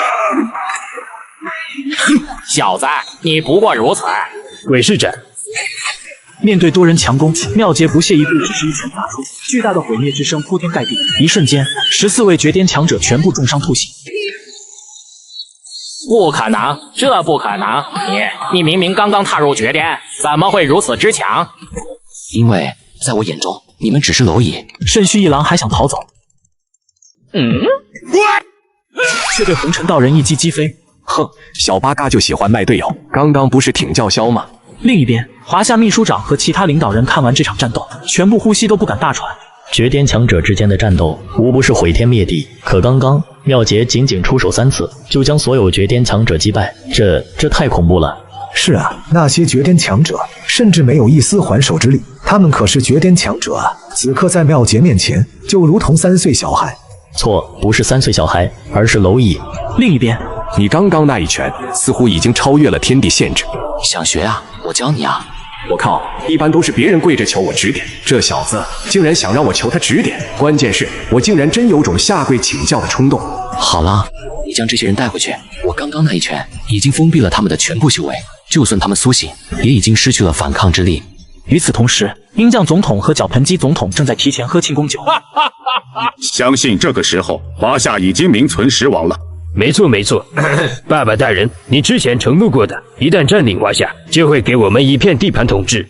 放心吧，你与我们是同盟，我绝不会食言。就在这时，鹰将总统的助理突然焦急出现。不好了，总统大人，大事不好了！哼，什么事情如此惊慌失措？我们刚刚收到一封邮件，里面是一张照片。什么照片？给我看看。助理战战兢兢地将照片递出，鹰将总统看到的一瞬间，差点心肌梗塞。照片掉到了地上，脚盆鸡总统好奇地捡起来。什么照片？照片上是14位绝巅强者被关押的画面。导致灭亡的不是弱小，而是傲慢和无知。鹰将国总统和脚盆鸡总统在收到14位绝巅强者被关押的照片后，吓得尿不湿都尿湿了。不可能，这绝不可能！这张照片绝对是假的。没错，那可是14位绝巅强者，足以横扫世间一切，绝不可能失败。来人，立刻调动卫星，寻找14位绝巅强者的踪迹。我要拆穿华夏国那愚蠢的谎言。助手立刻调动卫星画面，却发现华夏国一片平静。怎么会这样？难道那14位绝巅强者真的战败了？两位总统一想到这里，瞬间汗如雨下，直接两眼泛白，晕了过去。哈哈哈！鹰将总统看到那张照片，一定会吓得魂飞魄散吧？哼，一群宵小之徒，想要落井下石。幸亏我们华夏还有妙杰这样的存在坐镇。那14位绝巅强者该如何处理？他们是败在妙杰手中的，此事应当询问妙杰的意思。说得对，我这就亲自去见妙杰。另一边的芙蓉市，早已回家的妙杰在地狱突破，冲天的光柱破开云雾。这是会长的实力又突破了。这股力量已经超越武王巅峰吗？我等如果再不提升实力，妖魔入侵时，恐怕会成为会长的累赘。我绝不能给地球同乡会丢脸，一定要加倍修炼。下一秒，妙杰出关。会长，就在刚刚，我感应到了极北之地出现了异地，恐怕不日妖魔就会以极北之地为跳板入侵地球。什么？妖魔入侵的速度居然会这么快？会长放心，我等这就前往极北之地驻守，绝不让那些怪物在会长你实力完全恢复前突破极北之地。时间不多了，凭你们现如今的力量，就算驻守极北之地，也拖延不了多久。众人闻言，脸色尽是惭愧之色。为什么明明我们回来的这么早，却还是没有抓紧时间变强？我们还是太弱了吗？一点忙都帮不上。放心吧，驻守极北之地的人选我已经有了。下一秒，秘书长和红尘道人出现。哈哈哈，妙杰，此番华夏的危机可要多亏了你啊！我是来代表整个华夏向你致谢的。秘书长不必客气，你们的来意我已经猜到。虽说那14位绝巅强者都选择与华夏为敌，可如何我华夏将他们斩杀，无异于彻底和世界各国撕破脸皮。届时妖魔未至，恐怕地球已经开始内战了。唉，人类真是复杂的生物，明明危机近在咫尺，却还是为了眼前的利益自相残杀。放心吧，秘书长，那14位绝巅强者，我还有其他用处，否则我早已将他们斩杀了。随即，妙杰便将极北之地的阴影告知了秘书长。灭世大捷居然如此之快，看来缥缈宫必须召集整个华夏的高级武者，随时严阵以待了。我也会尽心尽力教导那些万族少年天骄，争取让他们迅速成长起来。在那之前，我会将那14位武王扔到极北之地，利用他们阻挡妖魔入侵，尽量拖延时间。下一秒，14位绝巅强者便被妙杰送往极北。八嘎，华夏人，你将我们带到这里究竟想做什么？从今日起，你们一步也不许离开极北，就给我驻守在此地。哼，愚蠢的华夏人，你算哪根葱，竟然也敢命令我们？就算我们都被你抓住了，可你一个人再强大，能挡得住所有强国的核武吗？呵呵，想用核武来威胁我，不自量力。下一秒，妙杰一掌打出禁制，将14人击飞。你们全部中了我的禁制，一旦离开极北之地，就会修为尽失。我才不信啊！肾虚一郎刚飞出极北领域，立刻就失去修为，掉进了海中。卑鄙的华夏人，我不服！就在妙杰离开极北之地后，极寒的天空上，一团诡异不祥的黑气开始笼罩。怎么回事？那又是什么？下一秒，上百头妖魔穿过漆黑的。这些是什么怪物？管他什么怪物！吃我迎风一刀斩。好死敌！14位绝巅强者出手，很快斩杀所有妖魔。可不待众人喘口气，又有无数妖魔涌入。这些究竟是什么怪物？根本杀不完。该死的华夏人，他给我们施加禁制，就是想让我们无法离开这里，一直与这些怪物厮杀。妙杰回到华夏，就在刚刚，极北之地死气环绕，恐怕妖魔已经入侵了。不错，我前脚刚走，那些武王就和涌入的妖魔缠斗，他们能拦住吗？放心吧，刚刚涌入的妖魔不过是些探路的斥候，实力必然不是很强。14位武王应该能抵挡一阵子。从现在起，华夏将进入全民武者时代，每个人都将成为自己生命的第一负责人。很快，在缥缈宫的带领下，华夏所有武者宗门势力都开放了自己的修炼秘诀，甚至为了让普通人能尽快踏入武道之路，妙杰还亲自编写了一本入门功法，让所有人都能修炼。仅3个月的时间，华夏的武者便如雨后春笋，层出不穷。而秘书长也亲自来到芙蓉市，观摩万族少年的情况。秘书长，仅3个月，这些天赋绝顶的万族少年中，就有10几人踏入的7品宗师之境。希望这些万族少年将会是我华夏抵抗灭世之劫的主力啊！另一边，鹰将总统紧急召集其他强国画事人。华夏如今违背了全球武者联盟的规定，开启了全民修炼时代，这无疑是想要一家独大，吞并世界。我们不能让华夏人得逞。经过商议，我们必须要铲除华夏国的存在。各位同意发射核武彻底消灭华夏国的，请投票。这个时候，我希望各位的意见能够统一，否则我可不敢保证鹰将国的核弹不会意外发射到你们的国家。毕竟我们鹰将国的核弹头实在太多了。在鹰将总统的压迫下，所有强国领导人都投支持票。既然如此，那我们各国就同时对着华夏国发射核弹头吧。就在所有人拿出核弹开关发射时，却发现核弹开关完全没有反应。怎么回事？核武开关怎么没有反应？我们脚盆机的核弹井也没有反应。就在所有人疑惑时，一道身影出现在白宫内。各位下午好，我是地球同乡会的会长。由于地球将会迎来妖魔入侵，所以我们地球同乡会便提前借走了各国所有的核弹头，聚集在华夏用来抵御危机。你说什么？不可能，这不可能！不好了，总统先生，我们鹰将国的所有核弹头全部失踪了。下一秒，各国领导都接到了自家核弹头失踪的电话，个个吓得面若死灰，甚至不敢相信。我只是来通知各位一声，你们继续忙，我先走了。威胁，这是赤裸裸的威胁。我刚离开，鹰将总统猛地一拍桌子。威胁，这是赤裸裸的威胁。我们一定要统一起来，共同对付华夏。爸爸大人说的没错，我们要共同对付华夏。就在这时，鹰将助手急匆匆地冲进会议室。各位首领，我们的卫星捕捉到了一组异常画面，请过目。画面中，极北之地的天际线外，一个巨大的虫洞突然出现，无数的妖魔纷纷涌跃而出，被我扔到极北之地的武王强者。各国首领看到这幅画面，顿时汗如雨下。这是什么鬼东西？妖魔，这就是妖魔。那华夏人说的没错，真的有妖魔入侵地球。各国首领突然发现，真正的敌人并不是华夏，而是那些入侵的妖魔。我怎么就不能相信华夏呢？爸爸大人说的对。此时的各国首领纷纷下定决心，要以华夏为首，去对抗入侵的妖魔。早已预料到了这一幕，心中却是更加的沉重。这只是开始，真正的考验还在后面啊！在极北之地的绝巅强者看着从黑洞，他们已经战斗了3天3夜了。这就是华夏人口中的妖魔嘛？八嘎，死在我们手中的妖魔没有100万，也有80万了吧？怎么就杀不尽呢？我们不会要死在这里吧？我好不容易成为绝巅强者，我不想死在这些畜生的手中啊！而妖魔们并没有给他们喘息的时间，随着一声震耳欲聋，妖魔们潮水般涌上。好死敌！好死敌！好死敌！好死敌！怎么这些妖魔杀都杀不完啊？再这样下去，我们会死的！给我闭嘴，多留点力气杀这些畜生吧！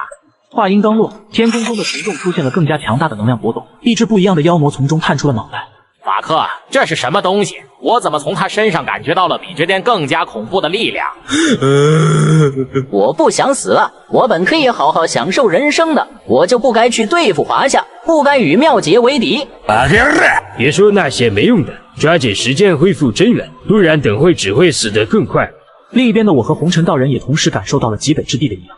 那是妖魔之王吗？怎么会有这么强的能量波动？不是，那只是更高一阶的妖魔兵而已。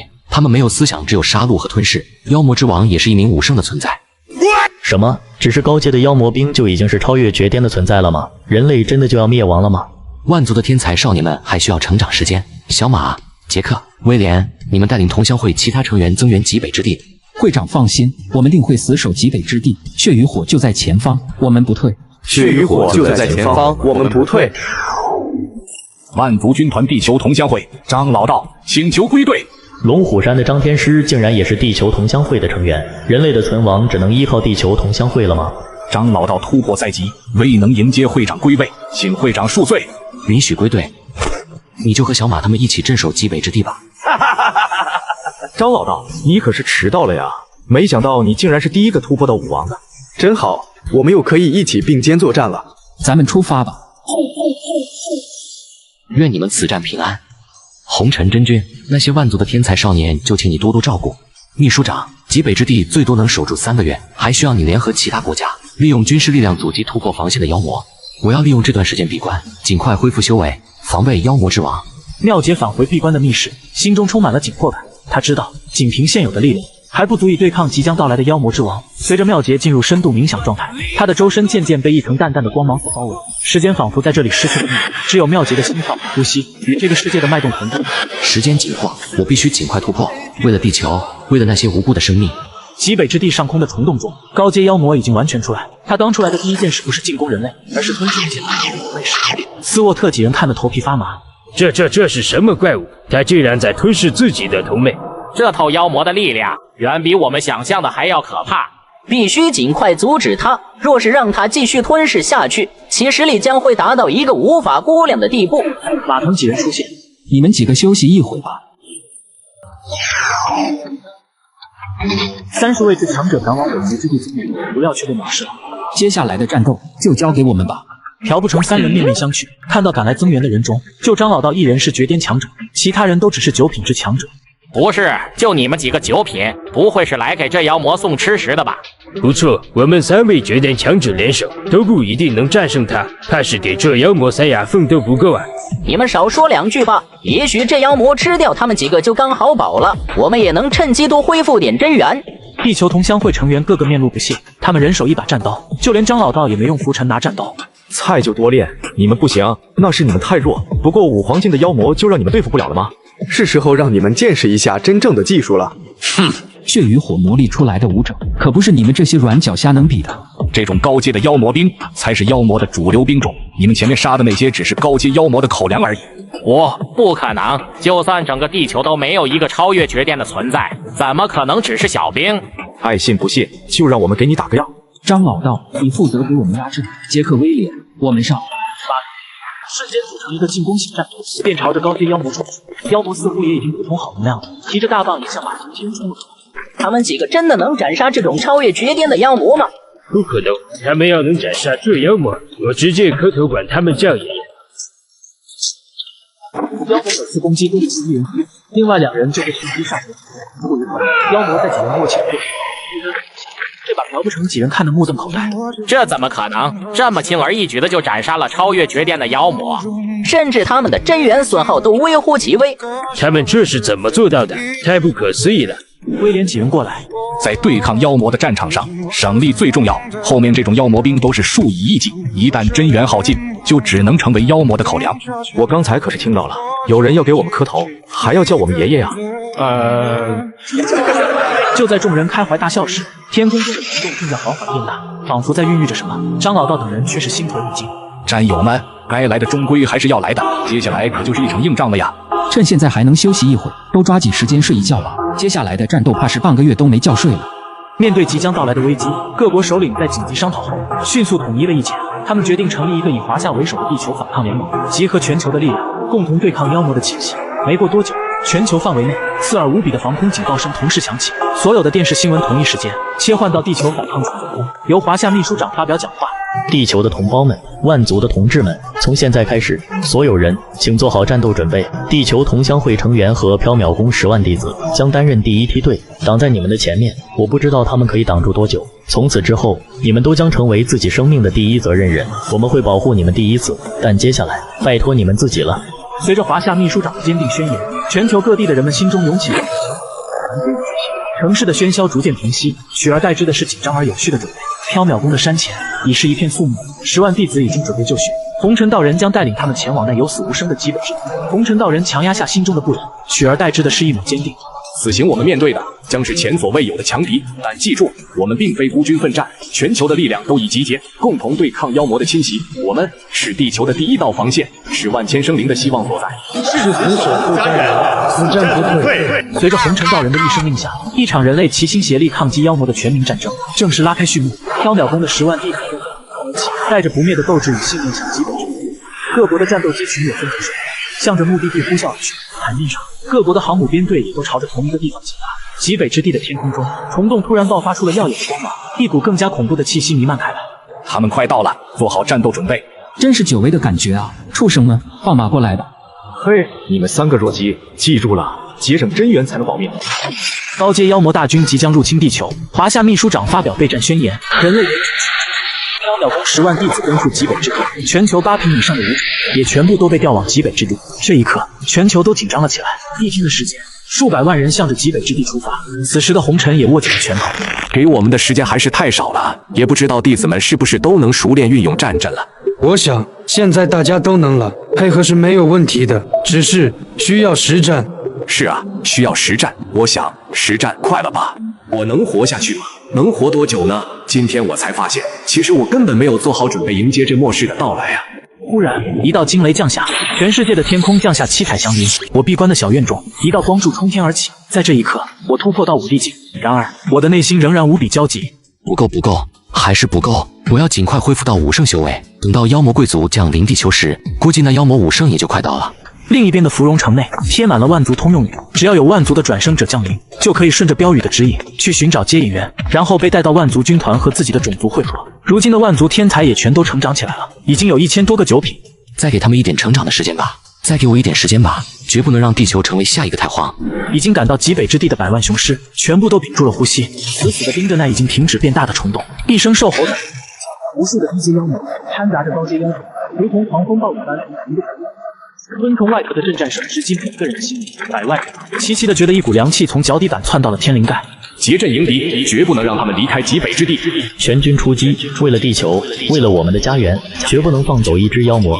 随着一声令下，人类联军迅速行动，所有武者每3人一个战阵，朝着妖魔冲过去。红尘站在空中，举起大旗，疯狂地挥舞着，指挥百万雄师。张老道也摇着大旗，指挥着地球同乡会成员阻击高阶妖魔。众人越杀越喜，一个个战阵开始往短短半个小时，已经出现了上千万的妖魔的尸体。经过1小时，让许多人开始脱力，无法维持战阵，人类联军也开始出现伤亡。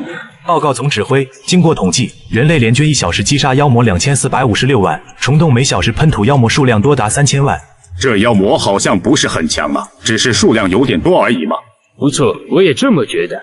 照这么说，这末世我们应该是没多大风险了。不，这只是妖魔的战术。这些妖魔炮灰除了消耗我们的武者力量外，还会成为后面更强的妖魔的口粮。你的意思是他们会把自己的同类当成食物？这也太不可思议了吧！没错，命令1. 增加补给，立即组织1000万后勤人员，携带高热量食品，供给给前线战斗人员。2. 坚壁清野，前线部队往前推进，后勤部队跟在后边处理妖魔尸体。一时间，一架架运输机、客机纷纷起飞，开往极北之地。其中的一架客机里，领头的武者开启了大广播：同胞们，你们很多人都已经想到了，当前线的阵亡人数过多的时候，我们后勤也将变成前线顶上去。话音落下，现场之中有些压抑，所有人都表情沉重，有不少人甚至此时已经哭了出来。我们可能没有机会再回来了，但是在这个时代里，能救赎我们的只有我们自己，生死已经不再重要了。大家虽然都已经做好了必死的决心，但是当这一刻到来的时候，却依然感觉到对死亡的恐惧。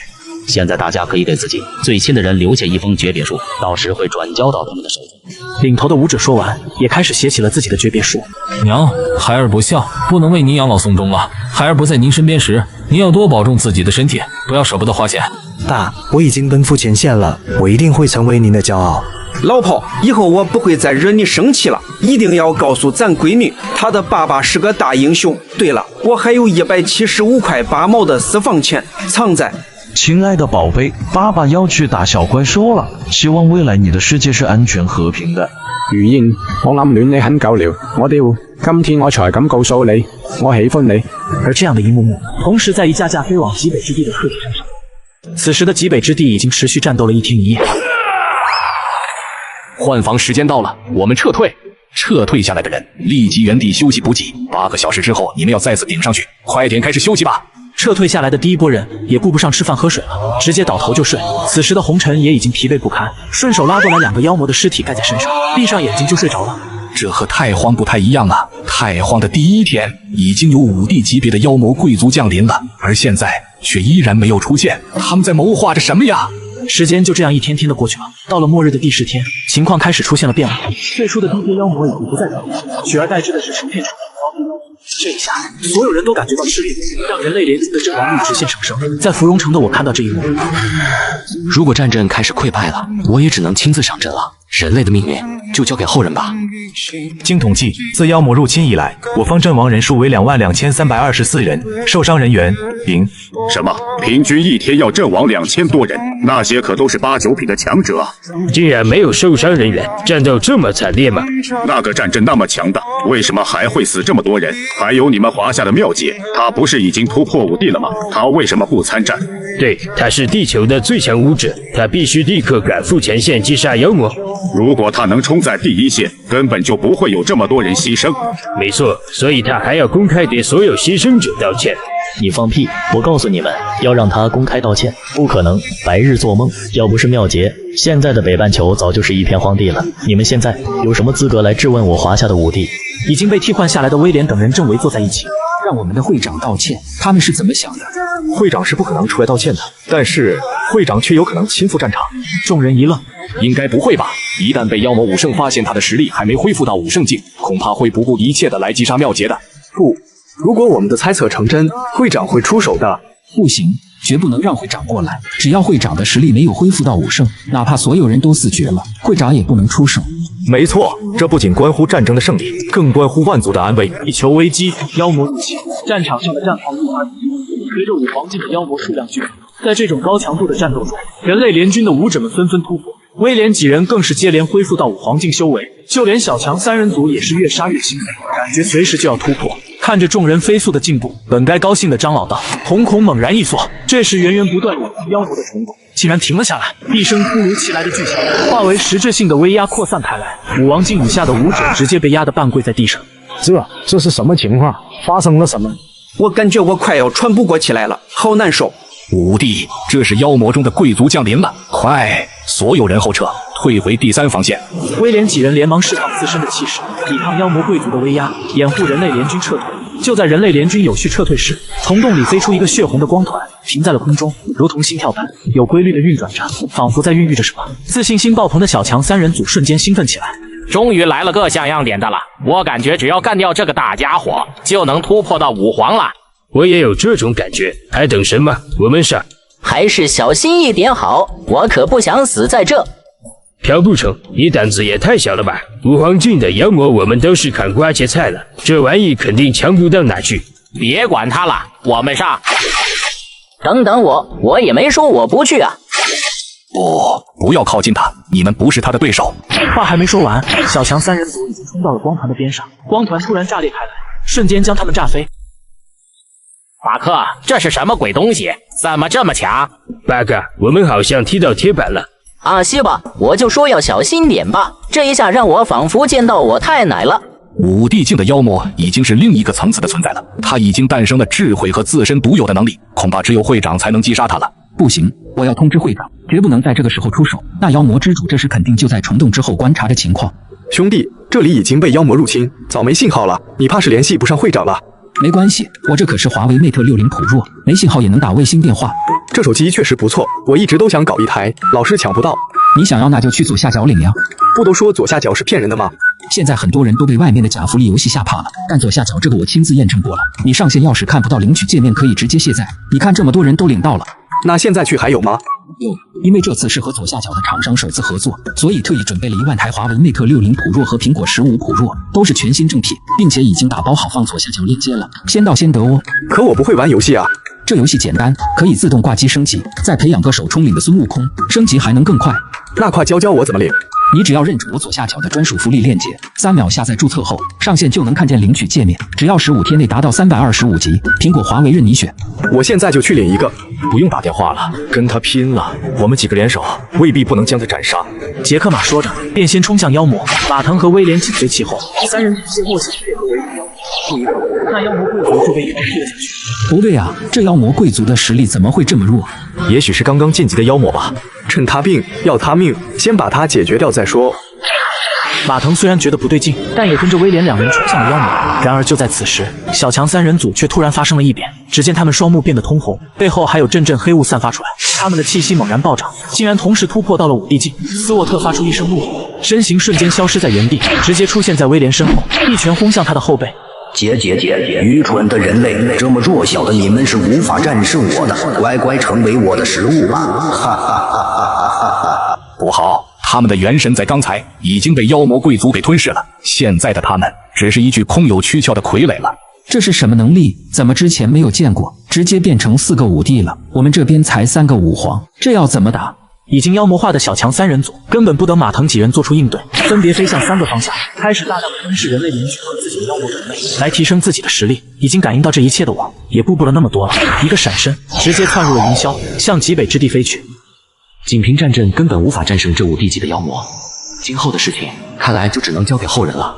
透过漆黑的虫洞，穿过那层层叠叠数不尽的妖魔，妖魔的贵族都通过裂缝开始观察起了地球生灵的战斗。妖魔的帝君皱着眉头，他已经清晰地感知到这个星球上只有一个5帝，于是派出1名5帝下去试探，想感知这个5帝的气息。呵呵，这个星球的生命真有意思，竟然眼睁睁地看着自己的同类被吃掉。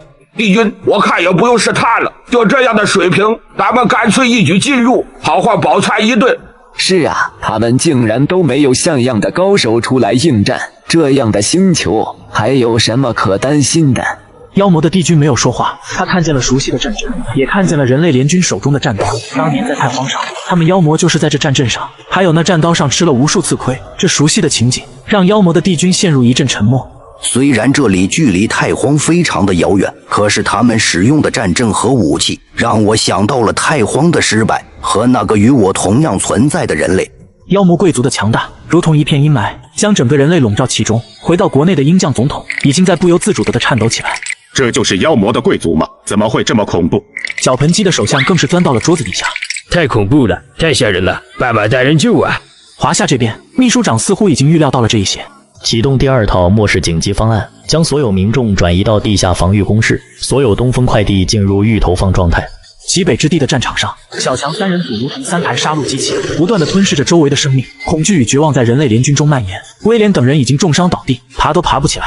我在空中急速飞行，心中焦虑万分。地球危机，妖魔入侵，5地境妖魔贵族降临地球，小强三人组元神被吞噬，成为妖魔傀儡，疯狂地吞噬周围的生灵，其中也包括那些妖魔。在场最强的3名人类5皇也身受重伤，正在赶往极北之地的我心急如焚。快一点，再快一点，你们都要给我好好的活着呀！就在马腾几人要被吞噬之时，我刚好没有多余的话语，我紧握刀柄，仅有一刀斩。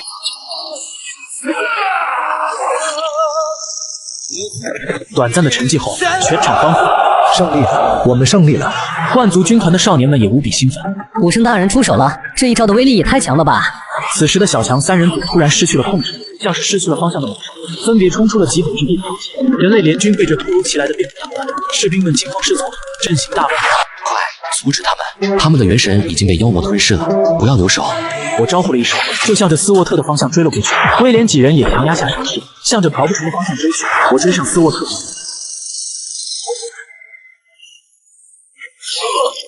一刀将他解决后，发现肾虚一郎已经不见了踪影，只好折回，朝着朴不成的方向飞去。虫洞里的妖魔贵族们被吓得呆住了。我怎么觉得那一刀似乎能隔着空间劈到我一样？这刀法，这是地球同乡会的刀法。我也感觉到了一股熟悉的气息，可他不应该是太皇种族吗？境界修为也不应该是5帝呀。帝君，这个星球上会不会真的有地球同乡会的人？不，我并没有在这个星球感知到太皇种族的存在，这个武者应该是个意外。帝君，地球同乡会的人阴险狡诈，这会不会是他们的伪装，想要把我们一网打尽呢？可我们的资源已经严重不足了，一定要拿下这个星球，让所有的武皇全部过去。另外，你们再派5个贵族，不，所有贵族全都过去吧。这一次一定要把这个星球的情况给我仔仔细细的查明白。极北之地上空的虫洞再次扩张，无尽的武皇境妖魔如同水坝泄洪般喷涌出。刚刚将朴不成斩杀的威廉几人纷纷有所感悟，直接原地养伤，准备突破。战场上妖魔数量虽然骤然增多，但是我的那一刀给了所有人勇气。此时的战况并没有像想象中那样陷入焦灼，反倒是人类的武者越杀越勇。那些天赋极高的武者们很多都在战斗中突破了。人类的阵营中已经新增了上千名武皇，战场的后方几道光柱冲天而起，马腾几人全部突破到5帝境，全身的伤势和疲惫瞬间恢复。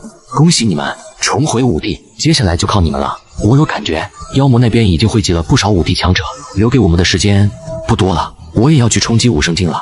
几位5帝的突破，使得战场上的武者们精神一振。缥缈宫的几代长老被妖魔的厮杀中全体突破武皇境界。缥缈宫的那些宗室弟子，此刻竟然也纷纷突破到武王境界。他们拿着刀，直接冲进了一群武皇妖魔之中。此刻的红尘眼眶通红。师父，我们缥缈宫做到了，此刻就是我们缥缈宫最辉煌的时刻。一向被称作战斗民族的毛熊武者也都开始了大批的突破，整个极北之地的战斗进入了白热化阶段，武者的相继突破，使得妖魔的数量也变得不那么重要。那些没有上战场的人也都热血沸腾起来。我再也不信什么狗屁上帝了，只有他们才是我们的英雄。不行，我也要赶紧修炼了，我也要上前线杀敌。太好了，真是太好了，我们是真的有了希望啊！都买的，这是奇迹，这是我们人类自己创造的奇迹。芙蓉城的万族训练营内，江峰等人也一举突破到了武王境。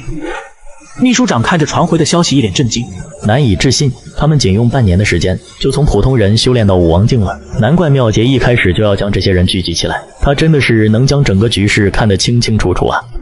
已经突破到5帝境的威廉几人，此时却是心头一沉。他们很快就要降临了，这几天武皇实力的妖魔数量实在太多了。希望这一次降临的妖魔贵族不要太多才好。希望那妖魔之主胆小一点，不要跟着一起过来才好啊！突然，极北之地上空的虫洞中再声一响，马腾的脸色一变，几人的心瞬间揪了起来。地球危机，妖魔入侵，因为我那石破天惊的一刀，让妖魔之主心生忌惮，派出了所有武皇境的妖魔和5帝境的妖魔贵族，势必要将地球拿下。最后一批炮灰撤离。整个极北之地全部都是武皇妖魔的尸体，那不断喷吐妖魔的虫洞再次陷入了沉寂。人来联军也停止了厮杀，原地休息。看到这一幕的鹰将总统和绞盆机首相有些茫然，是妖魔被我们杀光了，还是妖魔停战了？不会是我们已经取得胜利了吧？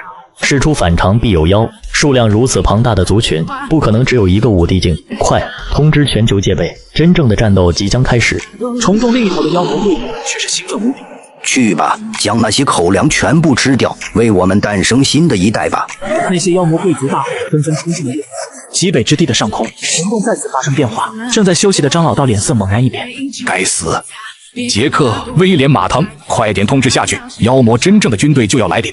这时的虫洞中，一个巨大的光团从中飞出。看到这一幕的缥缈宫大长老整个人都愣住，一旁的2长老赶紧推了他一把。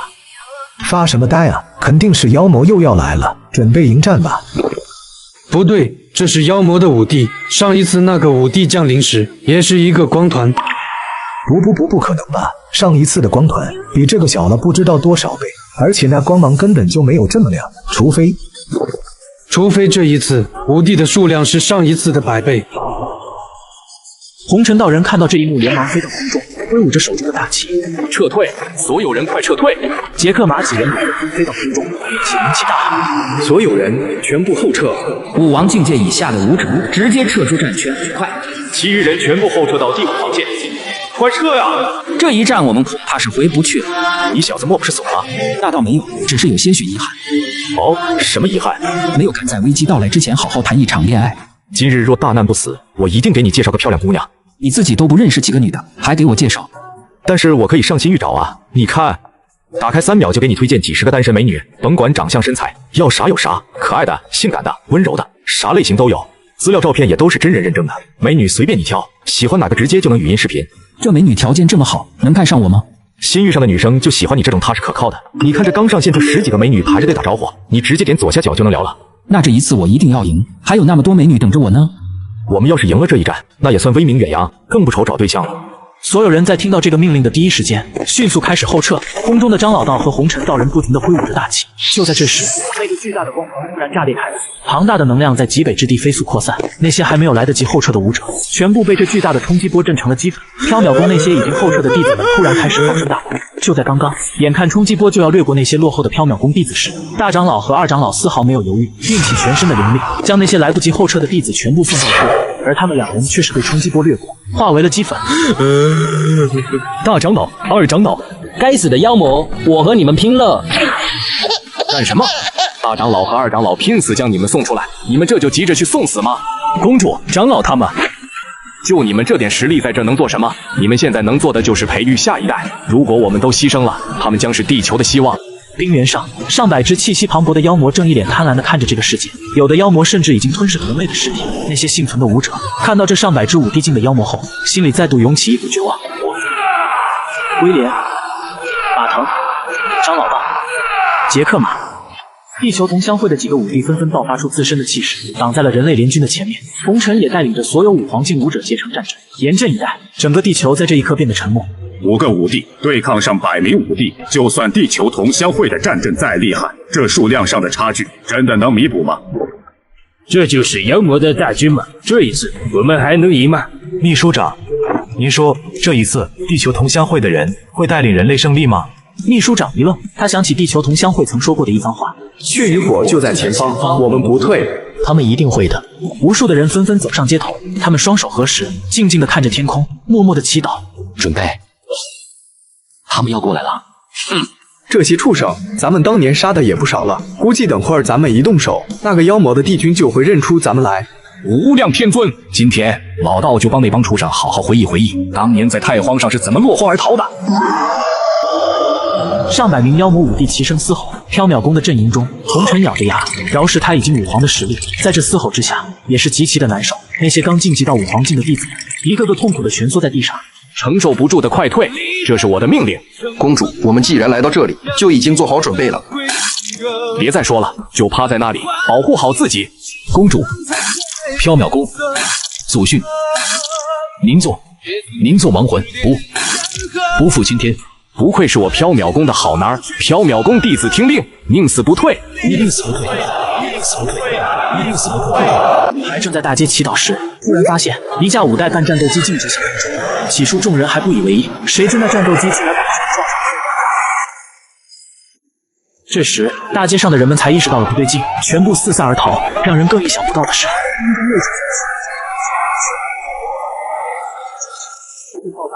空中竟然站着一个人，没错，他就是第16级冲出防线的肾虚一郎。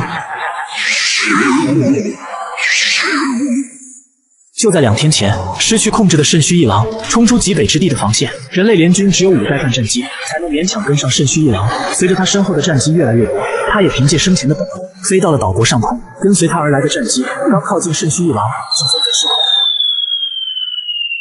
请大家不要慌乱，有序撤离，人类联军正在赶来增援。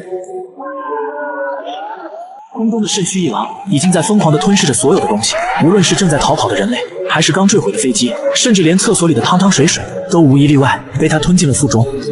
肾虚一郎的身形也越来越大，紧接着他就如同母鸡下蛋一般，无数的黑色肉球喷吐而出，一个个肉球落到地上没多久，就成长为低阶妖魔，嘶吼着吞噬所有可吞噬的东西。一瞬间，整个岛国就被妖魔覆盖了1/3。鹰将总统看到这一幕，吓得全身颤抖。No， 这太可怕了！这就是妙姐口中的末世吗？不，这简直就是人间地狱！大把大人，快救救我们吧！用不了多久，这些妖魔怕是会直接连着首相府一起把我给吃了。赶紧派出你的军队向上冲啊！千万不能把那些妖魔放出来了。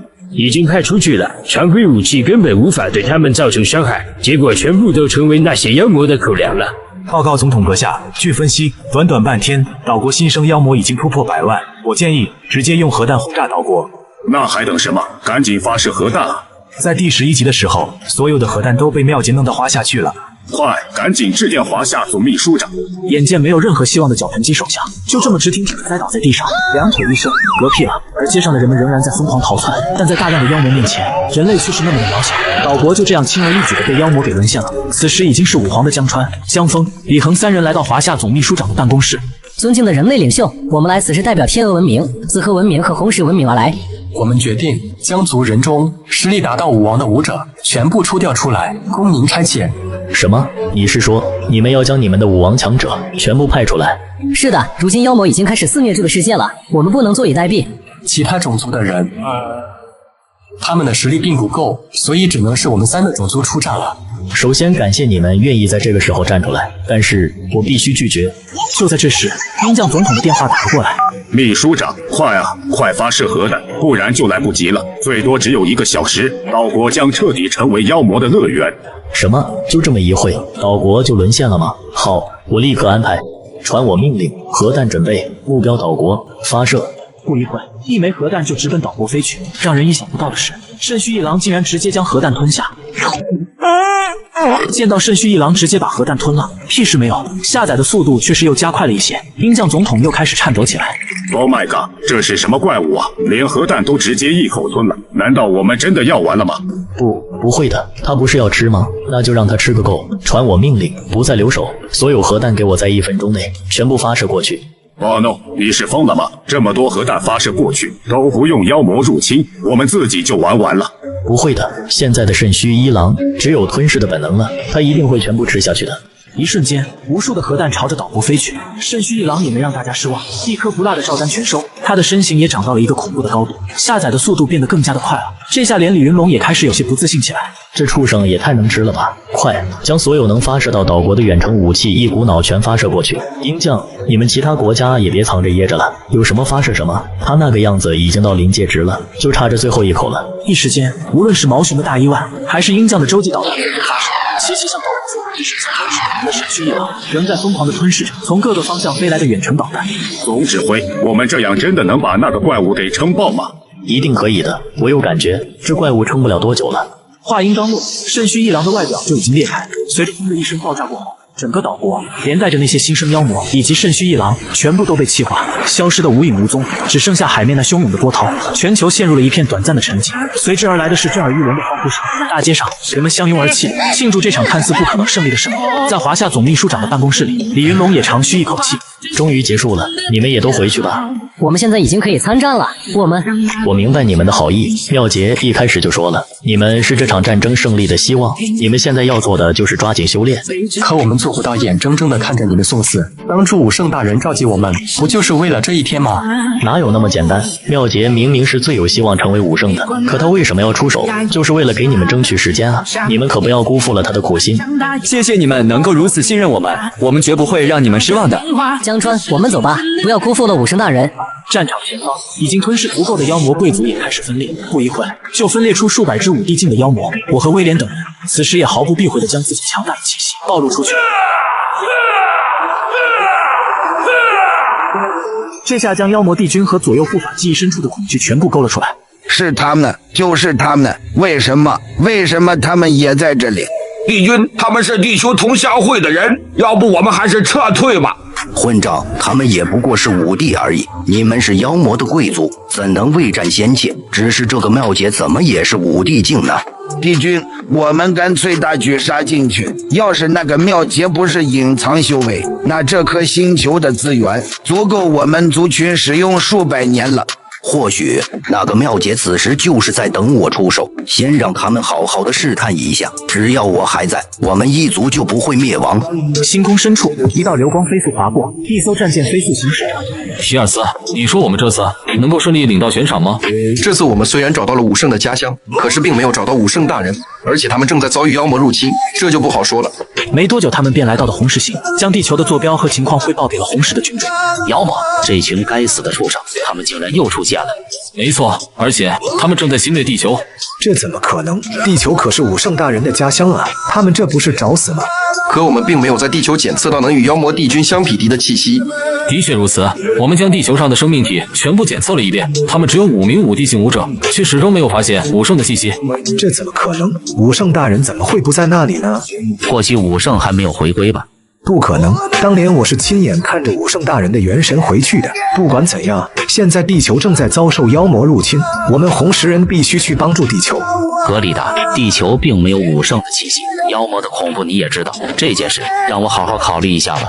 君主，我们必须去啊！我不信武圣大人会消失不见，他一定就在地球上。现在地球遭遇危机，我们怎么能够坐视不理？不要说了，你们两个现在离开吧，将消息传递给其他文明，该给你们的赏金，我们红石是不会赖账的。此刻，所有的武者撞在了一起，缥缈宫的一众弟子围在红尘身后，战阵就如同一把尖刀一般。红尘就是这把刀的刀尖，直直的对着那个妖魔，他手中的长剑就如同流言，在妖魔的身上不停的拼着伤口，一声嘶吼，这个妖魔又不停地提示。这一下，红尘虽然挡住了妖魔的利爪，但是还是被击飞了出去。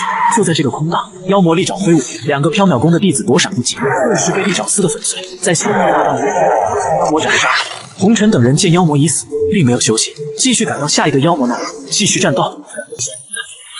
黄金这个武士早已沦为了妖魔口中的食物。战场的最前方，威廉等人亲自妖魔，他们在妖魔群中左右腾挪，时不时的宰杀一个，但是大量妖魔的围攻也让他们力不从心。红尘的战阵刚牵制住一头妖魔时，突然一声巨响，一个身形更加高大，身上的暗红色更多的妖魔也出现在他们眼中。红尘死死地盯着面前的两个妖魔，他们的战阵此时仅剩15人。本来他们在围杀一个妖魔，眼看那个妖魔已经没有还手之力，没想到此时竟然又来一个。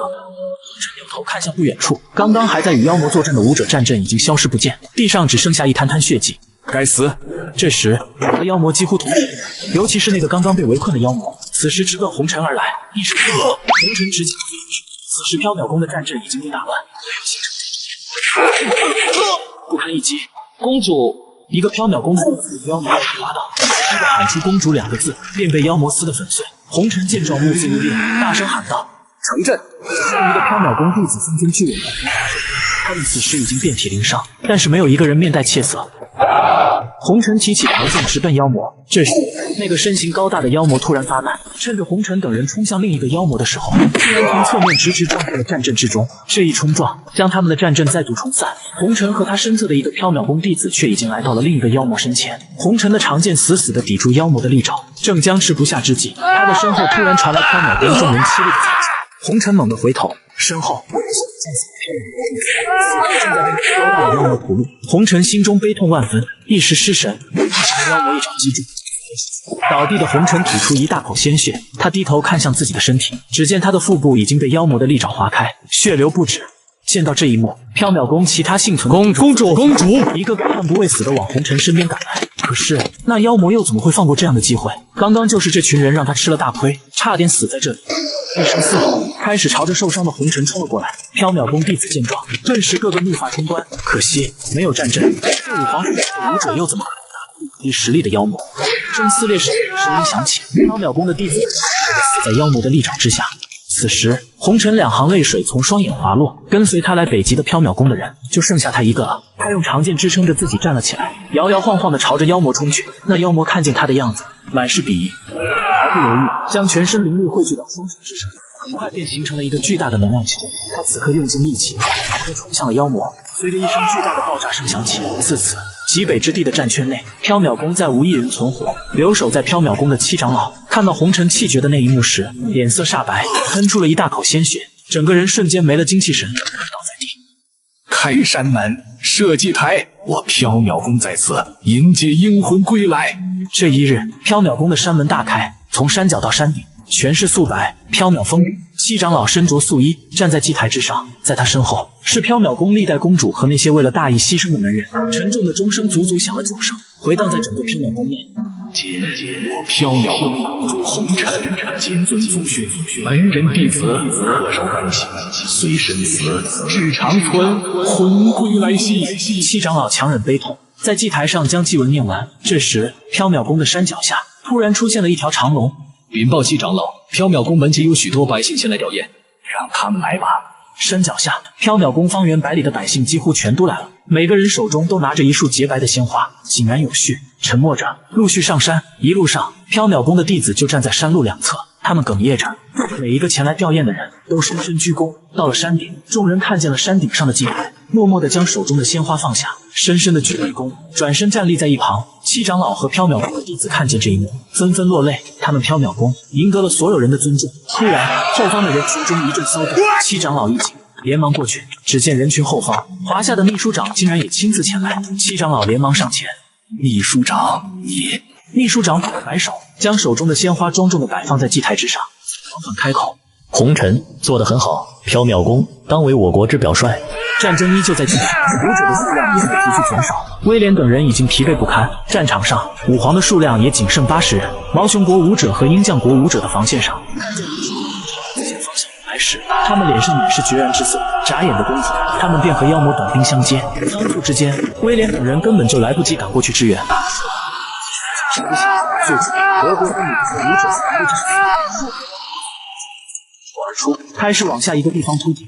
妖魔入侵，地球危机，5地境妖魔倾巢而出。谁知他们并没有立刻攻击人类联军，而是先吞噬同类尸骨。他们刚吞噬完就开始分裂，一下子就分裂出成千上万的同境界妖魔。就在人类联军奋力抵抗时，本就超出人类联军一个大境界的妖魔再次变身，变得更加强大，这让人类联军彻底破坏。整个极北之地战区代表着目前人类最强的战力全部阵亡，只剩下我和威廉几人被大量的妖魔包围着。已经突破防线的妖魔开始大量入侵，他们吞噬所有可以吞噬的一切，所过之处全部变成荒漠。我们已经到毛熊国了，看样子毛熊国也已经失守了，我们得加快速度了。这场仗真是很难打呀，到现在了，那个妖魔的武圣还没有露面。他不露面最好，不然真就没人能挡得住。所有的通讯设备都坏了，也不知道现在华夏是个什么样子。走吧，赶紧回到华夏。现在整个地球的防线都破了，我们必须尽快赶回去阻止武者了。此时的芙蓉城玉带河畔，妹妹和江峰几人在一起，眼中满是担忧。现在我们万族的人数也越来越多了，可是到现在还是没有人突破到5地境。到现在，华夏的总秘书长还在想着保护我们，让我们成长。我们必须做些什么？我们可以凭借自己的本领做一些副业来减轻一下资源压力啊！刚好闲鱼上有超多低门槛、易上手的爽赚系副业，宅家也能躺着赚。快点击下方链接，搜索爽赚副业，发布闲鱼简历搞副业，不但能赚钱，还有机会得闲鱼金潮。快来和我多赚一笔！还有这么好的事，一会我也让子和同乡会的人去做副业。也不知道哥哥什么时候才能回来。地球同乡会的那些人也失去了联系。经常，我们回来了。哥，你们怎么回来了？现在死守极北之地已经没有意义了。经过这一战，我也有所感悟，距离武圣就只差那层窗户纸了。接下来我们会组织华夏境内的武者抵御妖魔的进攻。前辈，你们都离开了，那这里只能靠你们了。你们万族的人天赋远比你们想象中还要高，会长的安危就靠你们了。我们现在该走了，你们多保重。另一边的宇宙万族中，提尔斯和道格已经将消息散布了出去，无数的文明都知道了。这片宇宙沸腾起来。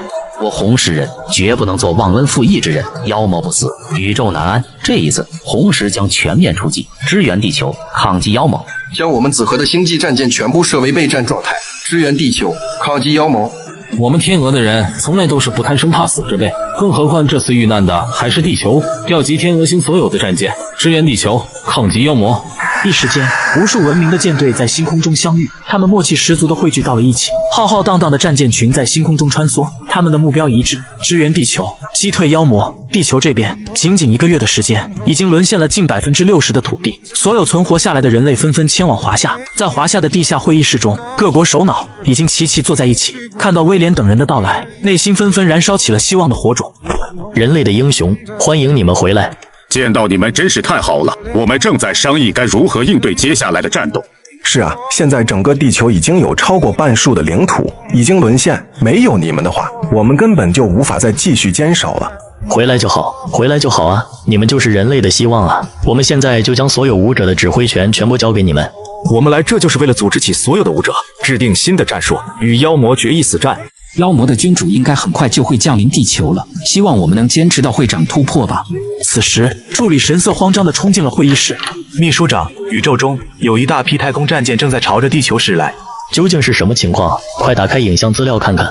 助理打开屏幕，只见太空中竟然出现了密密麻麻的太空战舰，全部都朝着地球驶来。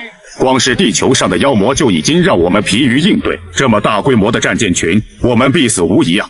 我们现在已经经不起任何折腾了。倘若这些战舰抱着敌意过来，我们人类岂不是只有死路一条？不对，你们仔细看，那几艘战舰上是不是写什么符号？给我把影像放到最大。地球危机，妖魔入侵。就在妖魔大肆侵略地球时，外太空又出现了大量的太空战舰。看到这一幕的鹰将总统和毛熊总统满脸绝望，华夏秘书长却发现了一丝不对劲。不对，你们仔细看，那几艘战舰上是不是有些什么符号？给我把影像放到最大。那是万族通用语，这些全部都是万族的战舰。他们是来支援地球的，这下好了，我们也能有上千名武帝境高手了。一定是他们发现了地球的坐标，看到了我们正在遭受着妖魔的侵袭。这下终于可以打长富裕的战斗了。太好了，这样咱们又有希望了。快，将消息告诉那些幸存的人类。各位人类的同胞，现在宇宙中正有着无数的援军正在朝着我们赶来，他们是来自宇宙万族的人，他们将在不久后到达地球，与人类并肩作战，抵御妖魔。所有人看着这条消息简直不敢相信，直到官方将空间站拍摄下来的影像资料一并发出来，所有绝望中的人们全都被这条消息震惊了。太好了，万族的人来支援我们了，我们有救了。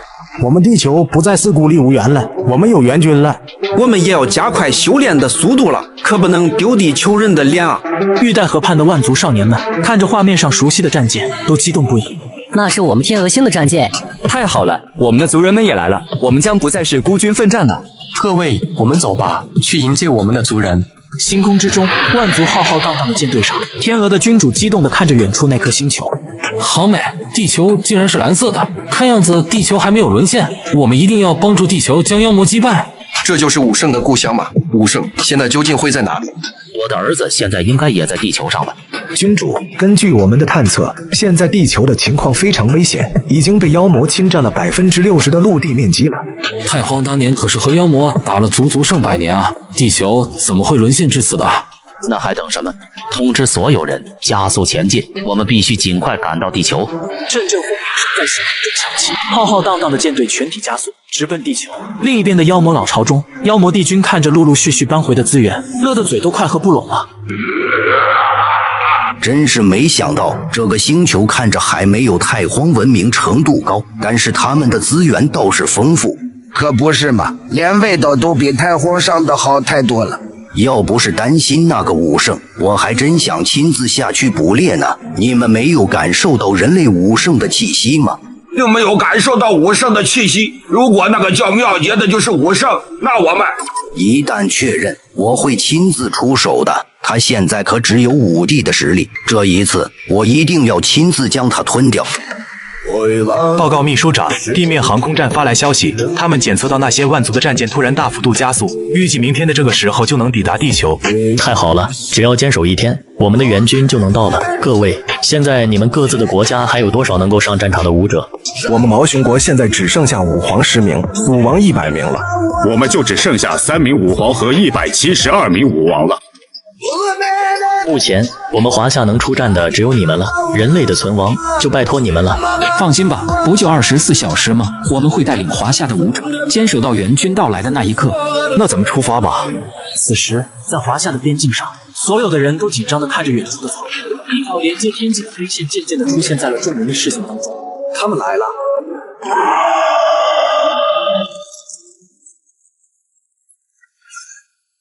他们来了，所有武王境武者结阵，远程打击。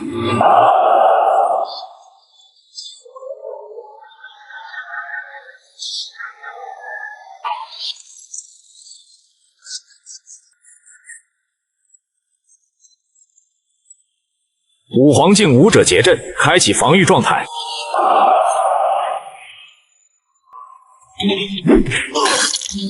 轮到我们了，结阵。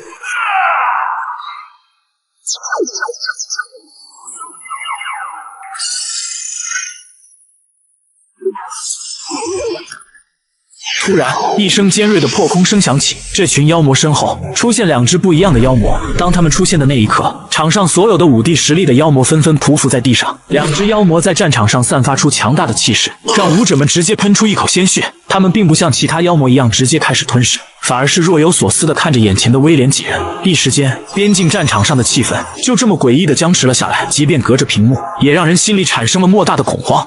那5帝实力的妖魔怎么全都趴在了地上？Oh my god， 这些该不会是妖魔中的武圣吧？不是，妖魔武圣只有1只，不过这2只妖魔恐怕也是无限接近武圣的存在了。他们突然出现是为了什么？完了完了，这种实力的妖魔根本就不是我们能够抵抗的。本以为妖魔的武圣不出手，我们面对这妖魔的5帝，至少还有一些抵抗的能力，现在怕是没希望了。我们可以呼叫增援。我刚才试过了，这里没信号。你的苹果不行，还得是华为 Mate 60，到哪里都有信号。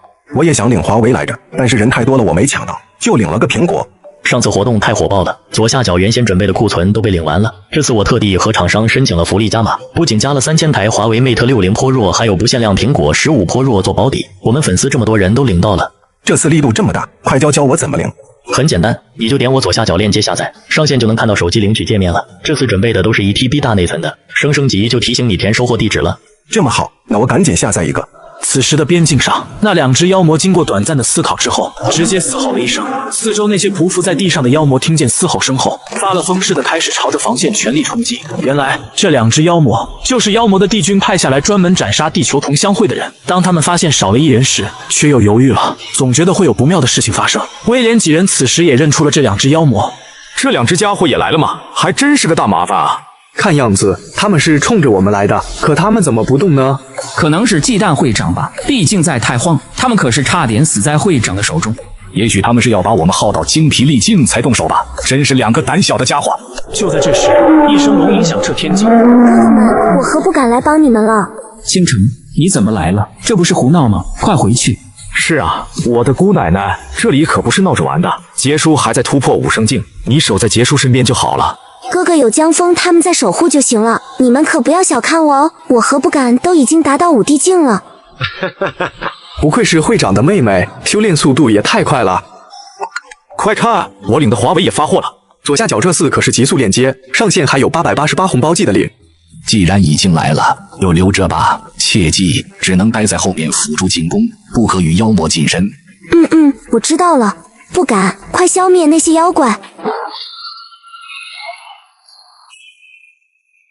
虽然妹妹已经赶到了战场，但是妖魔的数量实在太多了，根本就一时间，人类联军的防线节节败退。看到这一幕的李云龙握紧了拳头。这时会议室的门突然被撞开，助理神色慌张地跑了进来，上气不接下气：“万族来人了！”怎么可能？他们不是明天才会抵达吗？各位地球的领袖，你们好，我来自紫河文明，我是紫河同乡会的会长阿法。你好，我是华夏的秘书长，我们预测你们应该明天才能抵达啊。原计划我们是明天才能抵达的，但是看到你们前线危机，我和其他几个文明的强者，以及当年留在太荒的地球同乡会的人都提前过来了。太好了，太好了，我们终于有救了！毛熊国总统顾部的场合，一把拉住阿法的胳膊。你说什么？留在太荒的那些地球人也会过来？阿法被毛熊国总统的举动吓了一跳，但还是点了点头。毛熊国总统突然松开手，像发了疯似的开始大笑起来。我的儿子终于能够回家了。你的儿子在太荒？没错，我的儿子当年就是留在了太荒，都怪我啊！我以为我的儿子已经没救了，竟然会愚蠢到去将我儿子的肉体给毁坏了，这才导致我的儿子无法回来。你的孩子叫什么名字？他叫大列夫斯基。是吗？那个杀神竟然是你的孩子？他现在已经在赶往前线的路上了。在华夏的边境战场上，威廉等人已经不知道杀了多少妖魔，此刻杀得手都有些发软了。不远处突然发生了剧烈的爆炸，随即一阵阵哀吼声传来。马腾扭头看去，是一名重伤的5黄境武者冲进了妖魔群中，自爆了。他是为了救我们才自爆的。该死的妖魔，来啊，我不怕你们！紧接着，这名武者也冲进了妖魔群中自爆了。后面的2只妖魔忽然抬起了头，他们感知到有一股实力很强的气息正在飞速地朝着这里靠近。怎么回事？怎么突然冒出这么多5帝境强者？这股气息不是地球同乡会的人，而且跟这个星球的气息也不同。你的意思是这些5帝不是这个星球的生命吗？开什么玩笑！不管怎么样，我们要把这个情况马上汇报给帝君。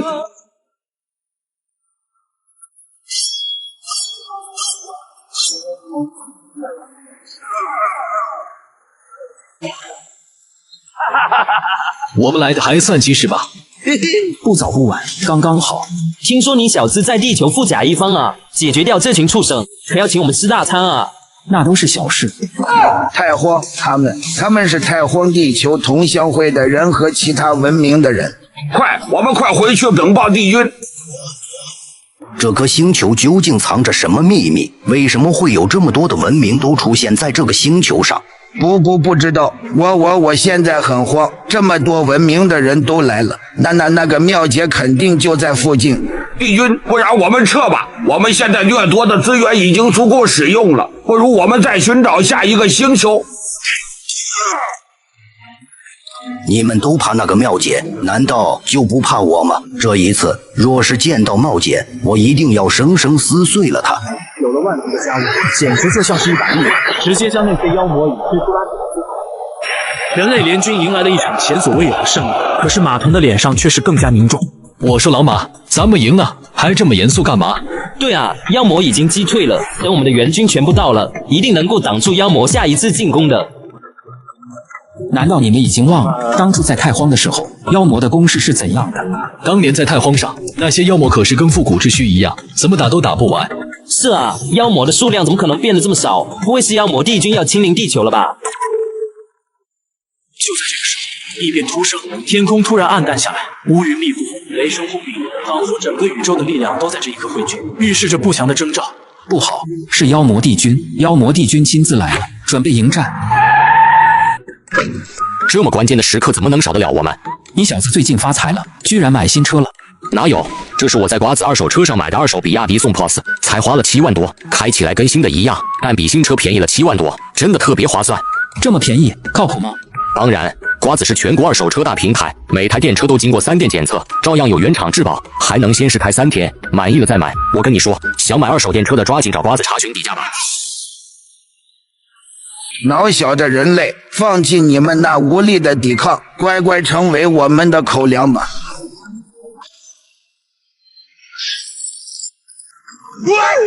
援军究竟什么时候到？这2只妖魔太强了，以我们现在的力量是坚持不了多久的。该死的，这才过了多久，这2只畜生怎么会变得这么强了？援军再不到的话，恐怕咱们都要沦为这些畜生的口粮了。别废话了，上点力气对付这2只畜生吧！还有个大家伙在那里虎视眈眈呢。来了，万族的援军来了，我们检测到万族的援军预计10分钟后抵达。太好了，太好了，万族的援军终于来了，我们有救了。能守住的，一定能守住的。万族的援军何止100万，这一次我们能赢。万族的援军也只能帮我们拖延时间，一旦妖魔的帝君出手，我们将毫无还手之力啊！随着一阵阵的轰鸣声，万族的太空战舰已经无限接近地球，所有战舰反物质炮准备发射。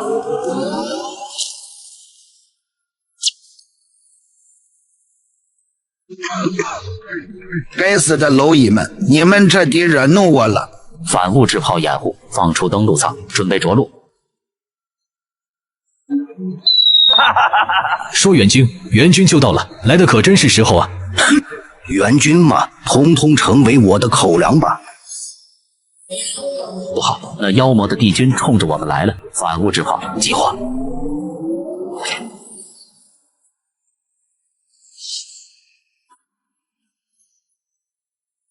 怎么回事？月亮怎么变成黑色的了？是有更恐怖的东西要出来了吗？会长，那是会长的气息。会长终于要突破了吗？妙劫，那是妙劫突破的前兆，这下我们是真的得救了。妖魔的帝君瞳孔猛地一缩，不可置信地看着玉带河的方向。还真的是你的气息啊！这家伙不早就是武圣了吗？怎么又在突破武圣境？哼，装神弄鬼！这次我一定要把你撕碎！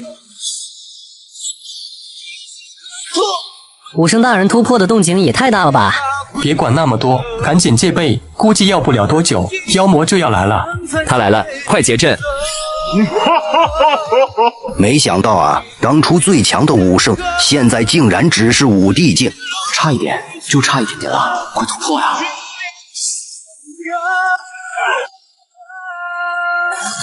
可恶，这就是武圣的实力吗？就凭你们也想挡住我吗？给我死！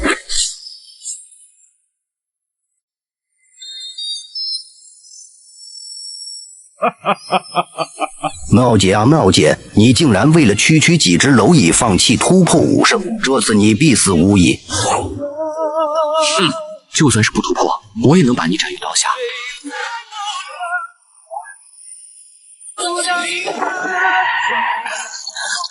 你还真是弱啊！给我死！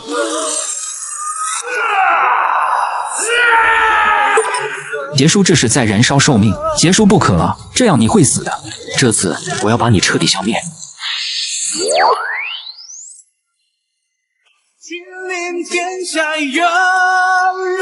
妈妈，真的是这个人救了你和爸爸吗？是啊，这可是武圣大人啊，他救了整个宇宙。